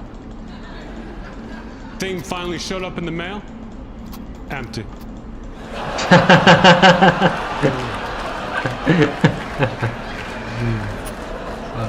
Look, guys. I hate kids so goddamn much.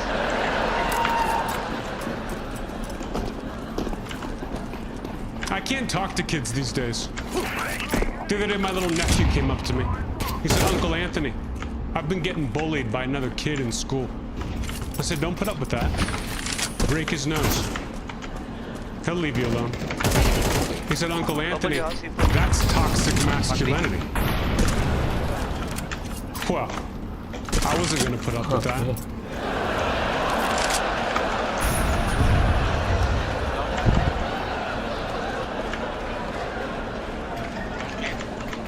Now listen, you guys came out here to have a good time on a Saturday night. I know what you want.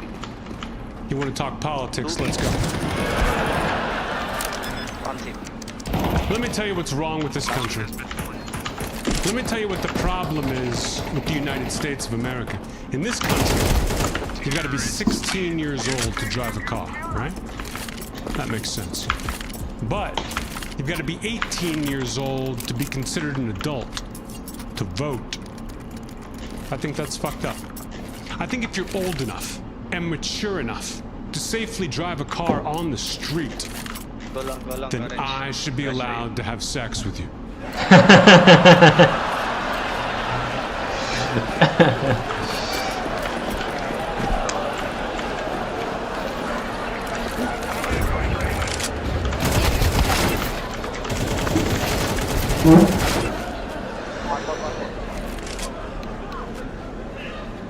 Anyway,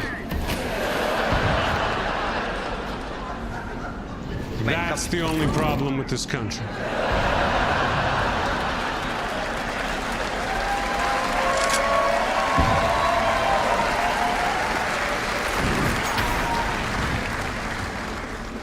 Now, as of this weekend, I have been on tour with this material for 18 months. And my favorite thing about touring around the country with these jokes the past 18 months has been telling that last joke in the South. Guys, I have learned so much about this great country of ours. Right at the beginning of this tour, 18 months ago, I was doing a show in Alabama. Told them that joke. Guy in the audience stands up and says, Anthony, I hate to break it to you.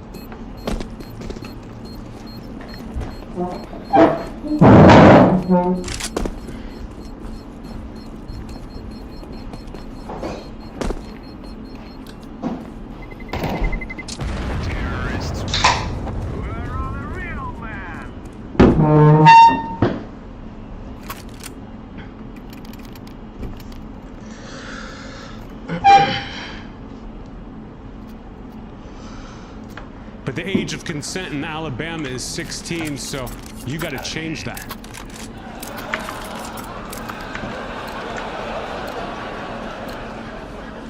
I said, oh yeah?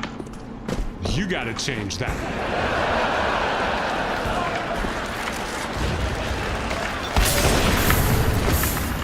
And then a couple of weeks later, I did a show in Mississippi. Told them that joke, then told them about Alabama.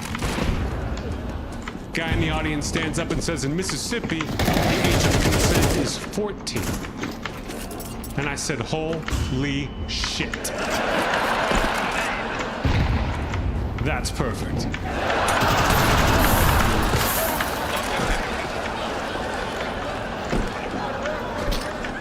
That is what the founding fathers were all about.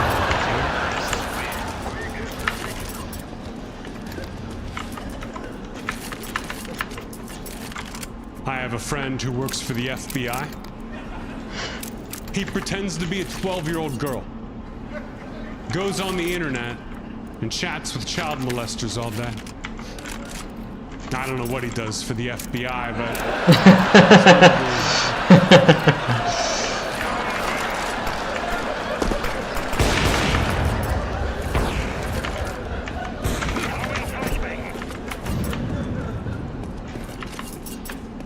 I feel like the big new thing I keep hearing more and more about these days is porn addiction. I feel like every time I turn around, someone is complaining about their porn addiction. Not me. I can handle my shit. But a couple of months ago, I'm at a family reunion. Big Jesselnick family reunion. Everyone is there. And the very first night, we're all in this giant ballroom eating dinner together as a family. When my cousin stands up, he's 15 years old. And he says, I have an announcement to make. I just want to tell you all that I've been suffering from a porn addiction. And it's terrible. But I'm doing my best to get over it. No one in my family knows what to say. Generations of Jesselnicks are just staring straight ahead, trying to eat their dinner. So I stood up. And I said, hey man, we can watch something else.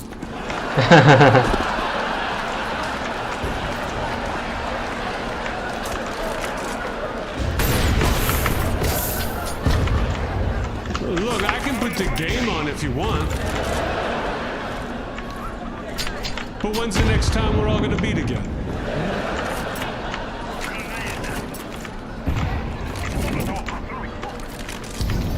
I don't have a porn addiction. I watch a healthy amount of porn. I've got my favorites. Hell, I was in a bar the other night, saw my favorite porn star of all time sitting at the end of the bar by herself. I couldn't believe it. I called the bartender, go, hey man, I'll have another beer. And see that girl down there? She shouldn't be here. She's 13.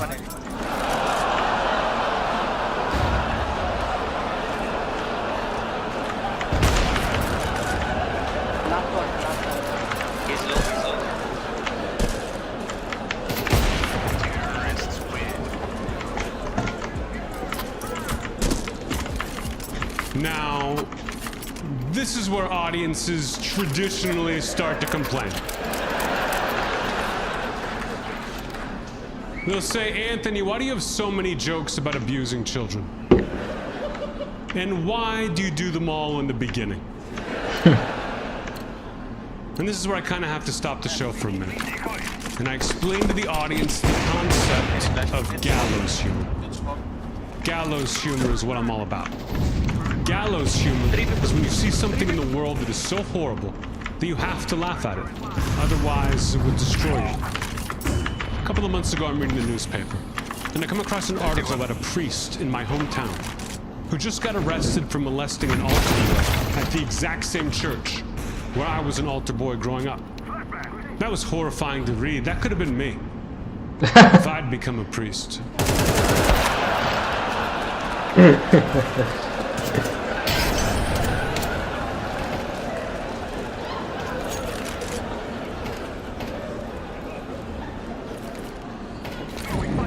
We like to have fun.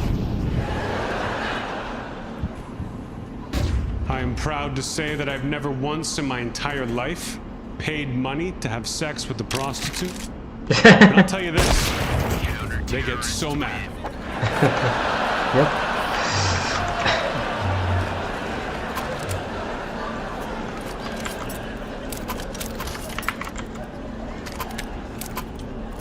You know, there's one thing I like about Milwaukee. And there is one thing I like about Milwaukee. Seems like a safe place to live. Yeah. Maybe not to you, but compared to where I live in Los Angeles, oh my God, it's paradise. My neighborhood's really gone to shit in the past couple years. Gotten dangerous. The other day, a woman in my neighborhood was walking her dog. Had the dog stolen from her at gunpoint. Now it's my dog.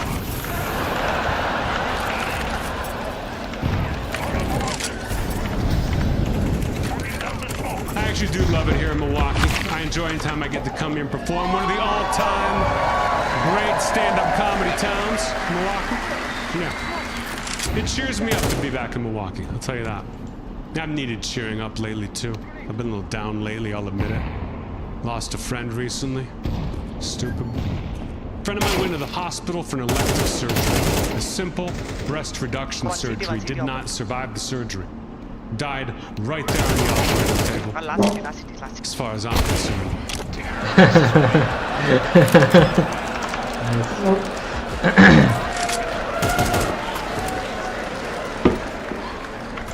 Somehow that's become one of the most polarizing jokes I'm going to tell all night.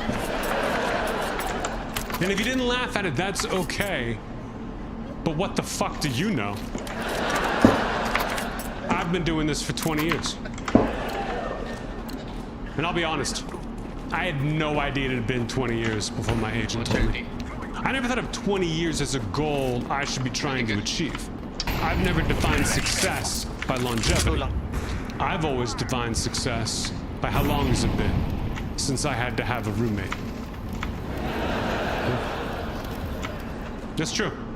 I never had a roommate in 15 years. I'm 45, that's not a flex.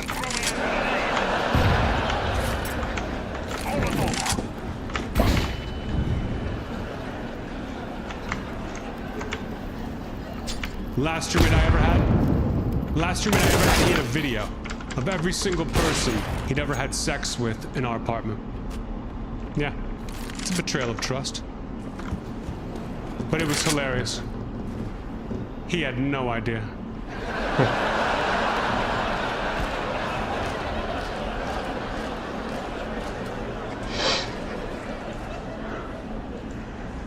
Another way I define success as an artist. How long has it been since I had to have a day job? 15 years. I hated the day jobs I had to have coming up. Imagine what I was like at a day job 15 years ago. I had this one day job.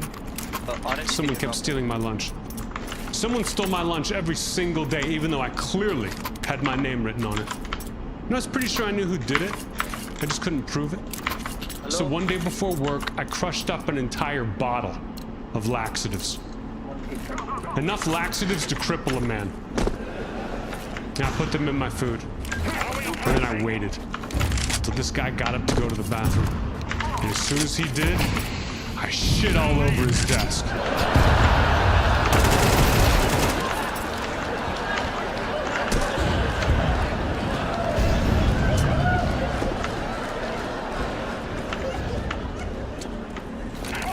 Yeah, I got fired from most of my day jobs.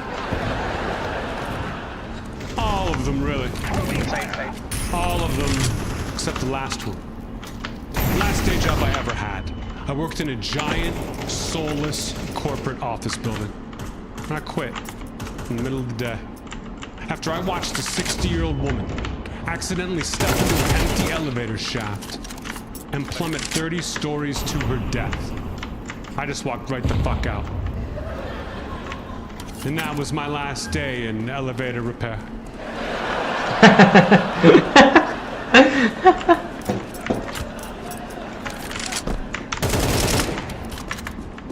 If there's one thing I'm getting sick of, after 20 years of stand-up comedy, it's the travel. I always say I do the shows for free, you pay me to travel. And that is certainly true tonight. 2 nights ago, I fly from New York City to Milwaukee. 2.5 hour flight, it's direct, it should be easy. I get on the plane, the woman sitting next to me has a 100-pound dog curled up in her lap. And I say, excuse me, but what the fuck is this?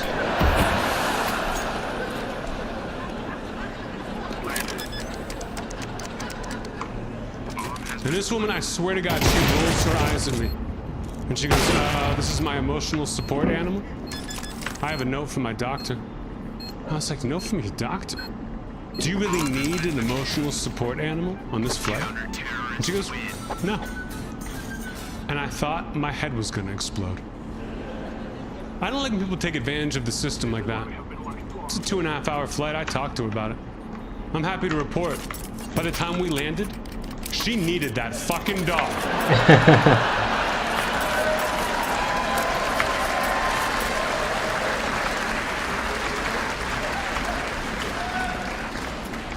Air travel has gotten so uncomfortable in the past few years that everyone I know who flies a lot like I do, they always have a little trick. Everyone's got their own unique little trick to make flying easier for them. Like I'm friends with a very wealthy married couple. They're millionaires. And they got 6 kids in between the two of them. They're always flying off on some exotic family vacation. And whenever they fly, their trick is the family flies on 2 separate airplanes. That way, worst case scenario, one of those planes crashes, they don't have to deal with their kids anymore.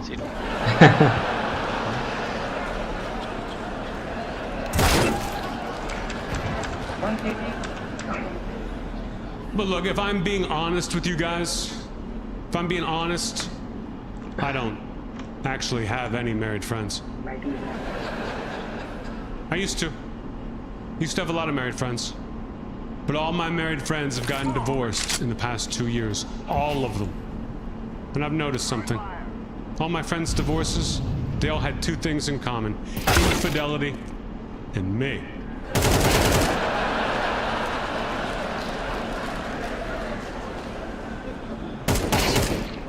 Alright, listen. You guys have been great so far. I hate to do this to you. But this next joke is gonna be too smart for the crowd. Don't worry, I will explain it to you. And after all, aren't those the best jokes? Sigmund Freud's mom must have been so fucking hot.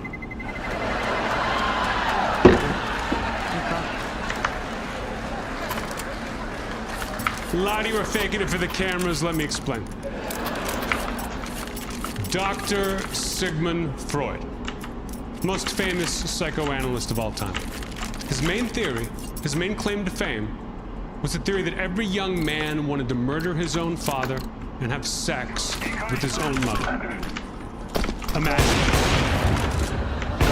Imagine how hot his mom must have been.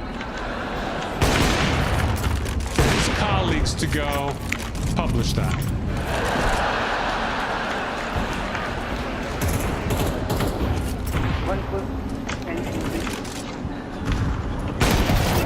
I was 14 years old when I walked in on my parents having sex. That's a big moment for any young man. That moment where you realize your parents are more than just mom and dad. They're also swingers.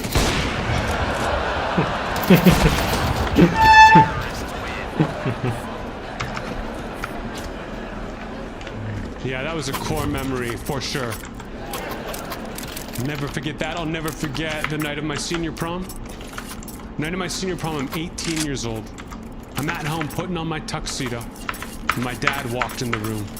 And he handed me a condom. Snuck it to me in a handshake. So fucking gross.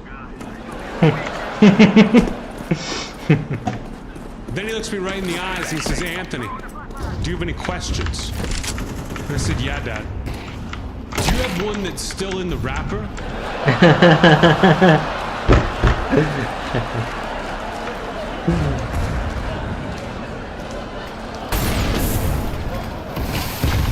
Yeah, my dad was fucking weird, okay? All your dads were weird. When you're a kid, you can't recognize how weird your parents are. It's not until you get older that you figure it out. Like when I was a little kid, every year on my birthday, my dad would take me into the kitchen, put me up against the kitchen wall and make a little mark to measure my girth.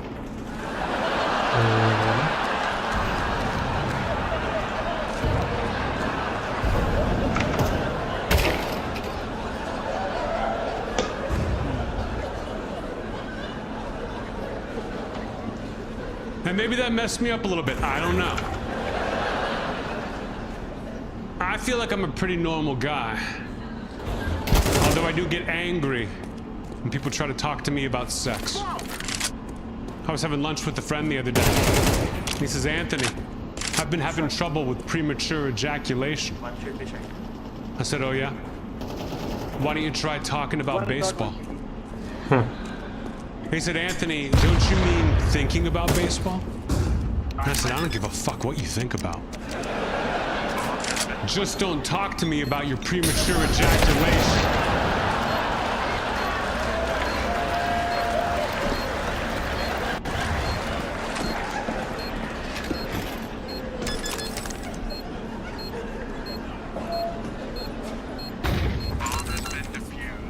When I was growing up, I had a sibling rivalry with my little brother. Got out of hand, to be quite honest.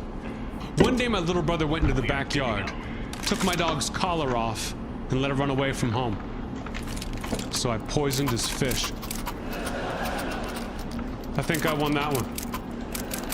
Because the next day I went out and I found my dog. Put his collar back on, brought him back home. But my brother, he died from the salmon.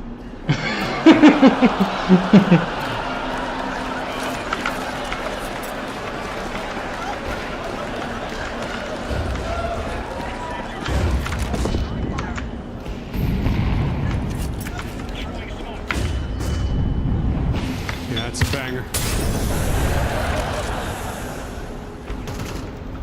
Last year, my parents lost all of their money in a Ponzi scheme. So of course they came to me, their wealthy, successful son, and asked me why I did that.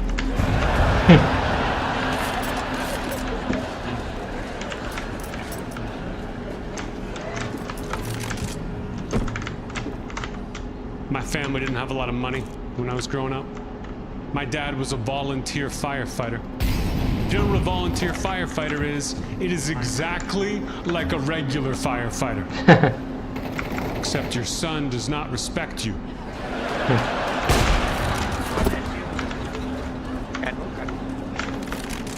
My mom's been having a hard time. She's getting paranoid in her old age. Can't sleep at night because she gets too scared. So every night around bedtime, she calls me to complain on the phone for hours that she's too afraid to fall asleep in her own home. So finally, after months of this, just to get her off my back, I bought her a gun. And now she's scared about that. She said, Anthony, what's the matter with you? Don't you know that people who live with a gun are more than twice as likely to be shot in their own home? I said, Mom, I am counting on it.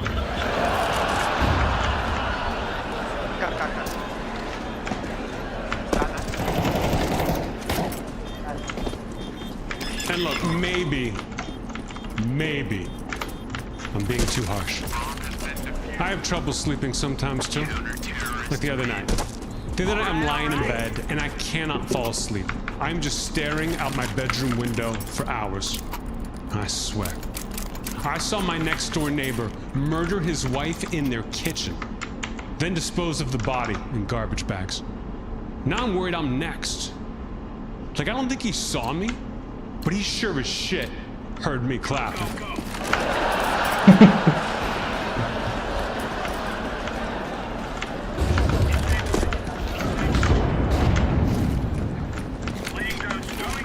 Now, here's a joke I like a lot. My cousin Randy is maybe the dumbest person I've ever met in my entire life. Dumbest guy I've ever met. The other day he comes up, he goes, Anthony, check out my new tattoo. It's the Japanese symbol for awesome. No, Randy. That's a swastika.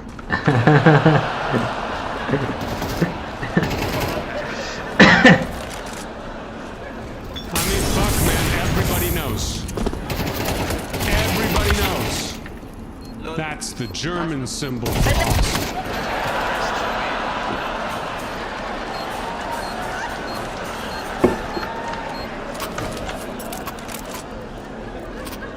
Now, I said I like that joke a lot. Here's how much I like that joke. I used to open with it. Right at the beginning of this tour, 18 months ago, Kanye West came to one of my shows. I had no idea he was even there. I didn't find out until the next day when Kanye went on a podcast. And he said, I went to go see Anthony Jeselnik last night. And his opening joke is so high level that it made me realize I'm not funny.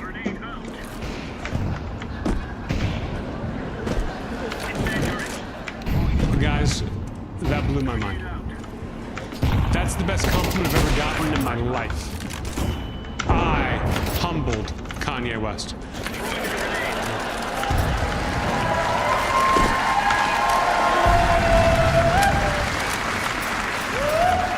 I'm not gonna lie, I was so excited. I watched that clip 100 times. I sent it to my manager. I said, put this on my website. Put it on social media. Let's sell some fucking tickets. With a little help from Kanye. And my manager says to me, Anthony, are you out of your goddamn mind? Don't you know what's been going on with Kanye lately? And I said, no, honestly. I used to be a huge Kanye fan, but I stopped paying attention to him when he went Christian. And my manager says, well, in the past 2 weeks alone, Kanye's been wearing White Lives Matter t-shirts and saying wild anti-Semitic shit. And I was like, oh, he went super Christian.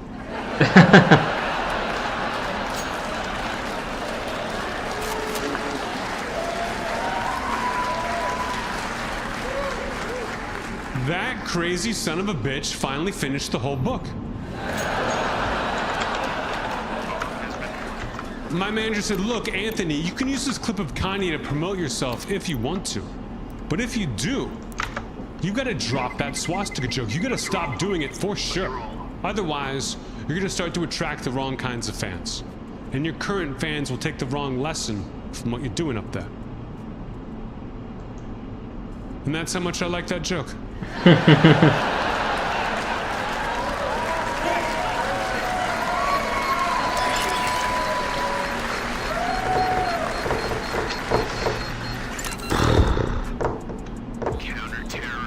I'm against cancel culture. Thank you. That's my impression of a shit comic trying to get on Rogan.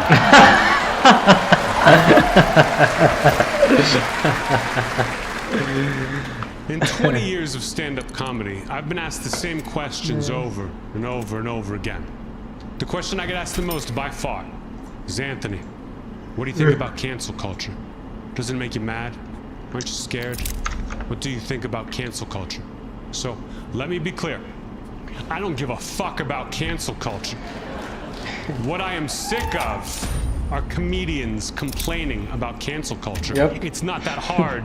Do your job. Comedians are supposed to be unparalleled badasses. I know this because I have a fucking mirror.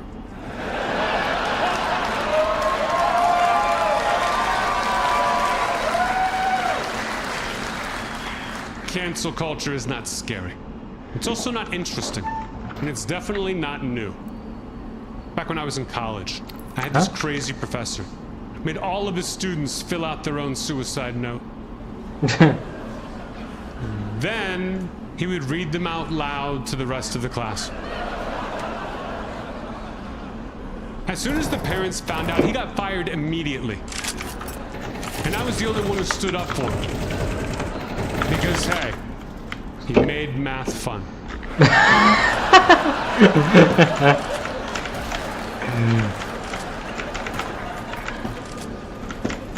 And yes, I did mention Joe Rogan, guys. Do not get me wrong. I like Joe. Joe's my friend. Joe's a good guy. But if you listen to his podcast, you're a fucking loser.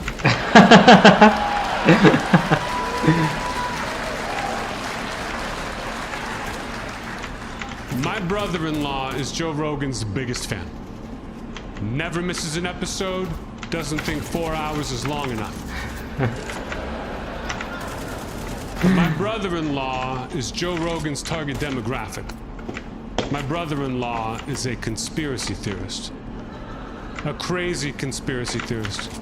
Like, my brother-in-law refuses to become an organ donor because he swears that if you get into an accident and the paramedics see that you're an organ donor, they won't try to save your life. Because they want to use your organs to help someone else. It's insane. Careless. But I can't argue with him. He's a paramedic.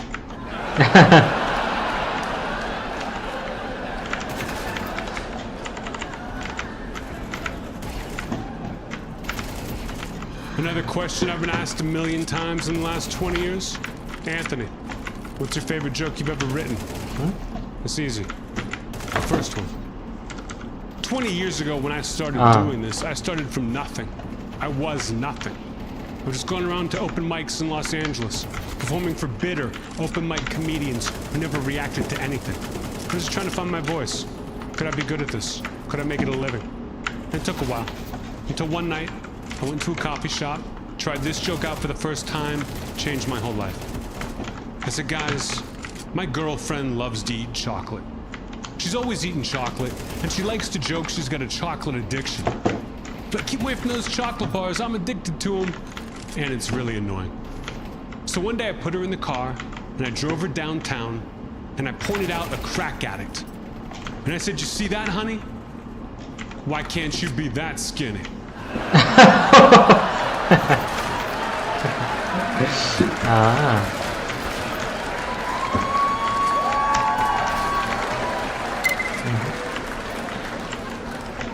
And I will never forget telling that joke for the very first time to a room full of bitter, open mic comedians who never reacted to anything. And the whole room just went, ooh. I was like, oh, I'm gonna be a fucking star.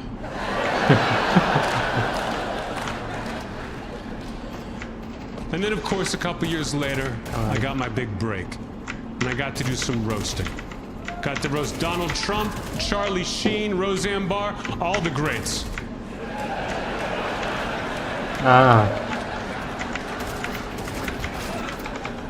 People still ask me, Anthony, which one was your favorite? Charlie Sheen. But not because of Charlie Sheen. I didn't give a fuck about Charlie Sheen. I remember a couple days before that roast, I'm at home writing jokes. I get a phone call from the network. They say, Anthony, I only have a couple days left to write, but we just added Mike Tyson to the dais. Will you be able to write yourself any jokes about Mike Tyson? 2 days later, I am walking into that roast with 100 jokes about Mike Tyson. I am so excited. And right as I go to sit down, the guy from the network comes back and goes, Anthony, I'm just double checking with you. You don't have any Mike Tyson rape jokes, do you?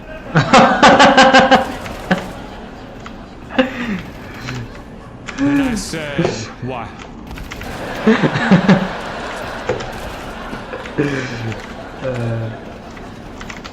And he said, well, listen, it was almost impossible to get Mike Tyson to agree to appear on a televised roast. We had to promise him there would be no rape jokes. I was like, are we talking about the same Mike Tyson? So now the roast has begun. I'm up at the podium, cameras are rolling, I have 0 jokes about Mike Tyson. And I am mad about it. But out of the corner of my eye, I can see Mike Tyson sitting on the stage. Mike's been drinking. Mike's been smoking.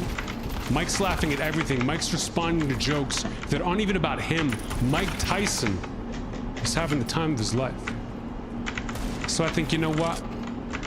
I can do one.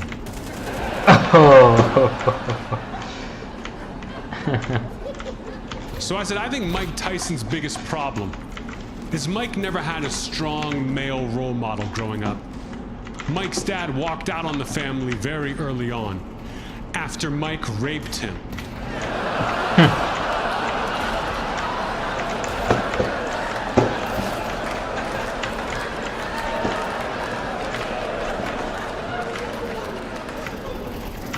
Now, as soon as I tell this joke, I regret it. I am afraid. And I turned to look at Mike Tyson to see, is he coming at me? Am I about to die? And I just see Mike Tyson throw his head back. And he goes, ha ha ha, he got you, Charlie.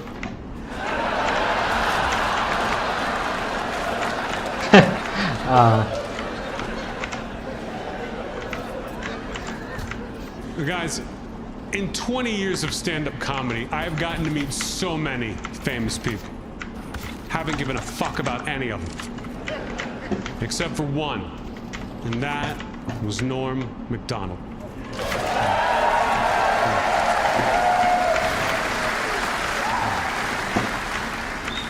Long before I ever even considered becoming a comedian, I worshipped Norm Macdonald.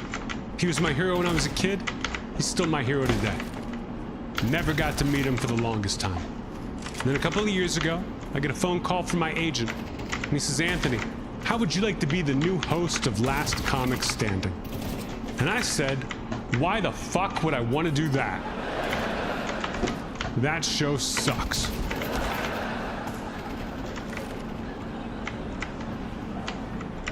And he said, well, this year it's going to be different. This year they have Norm Macdonald as a judge. Would you like to work with Norm? And I signed up on the spot. Norm and I made 8 episodes of this TV show together, 8 straight nights of 8-hour tapings every night.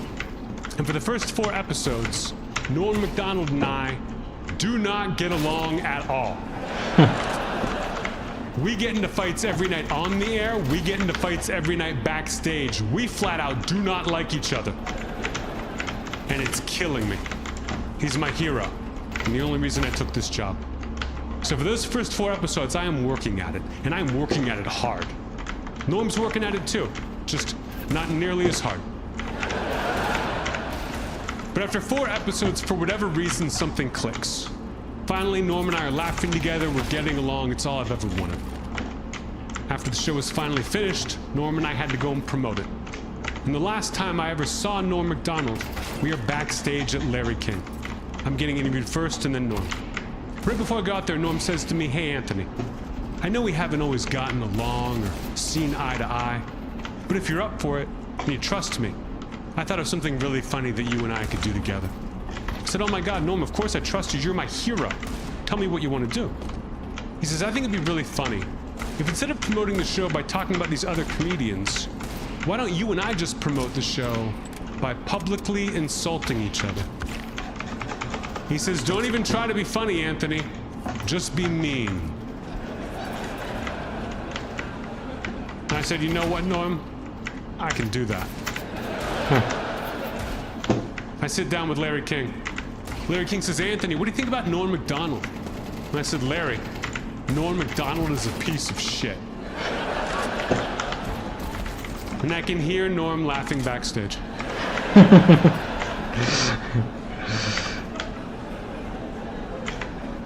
I finished the interview, I go backstage, Norm is still laughing. He says, Anthony, that was perfect. Now watch this.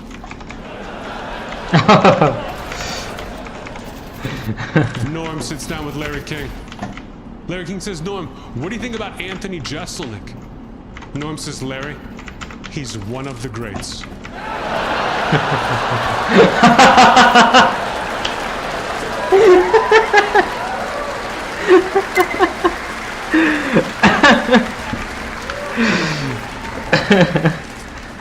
I've never been more pissed off in my entire life.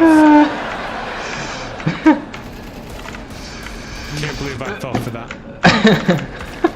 You guys have been an amazing crowd tonight. I'm gonna leave you all with this. This is my new closer. Don't worry, it is trans-proof. About a month ago, I went to a wedding. Craziest wedding I've ever seen. After the ceremony, every single person there took Molly. The bride took Molly. The groom took Molly. The parents, the grandparents, every single person there was on Molly. Craziest shit I've ever seen. I blacked out around midnight. Woke up the next morning in a fucking hammock somewhere. Went and found the bride and groom, and I was like, hey guys, did I do anything embarrassing last night? And they said, yeah, Anthony. You spiked the punch with Molly. Thank you very much, Milwaukee. Have a great night. Thank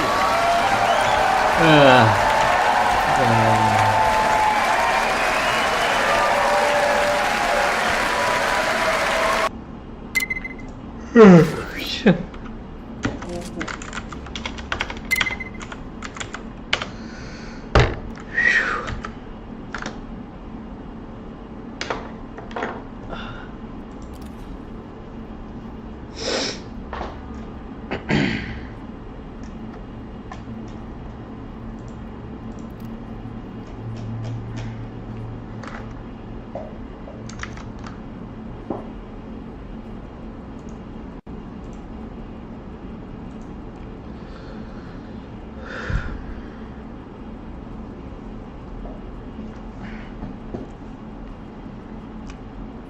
Fuck, I'm balding.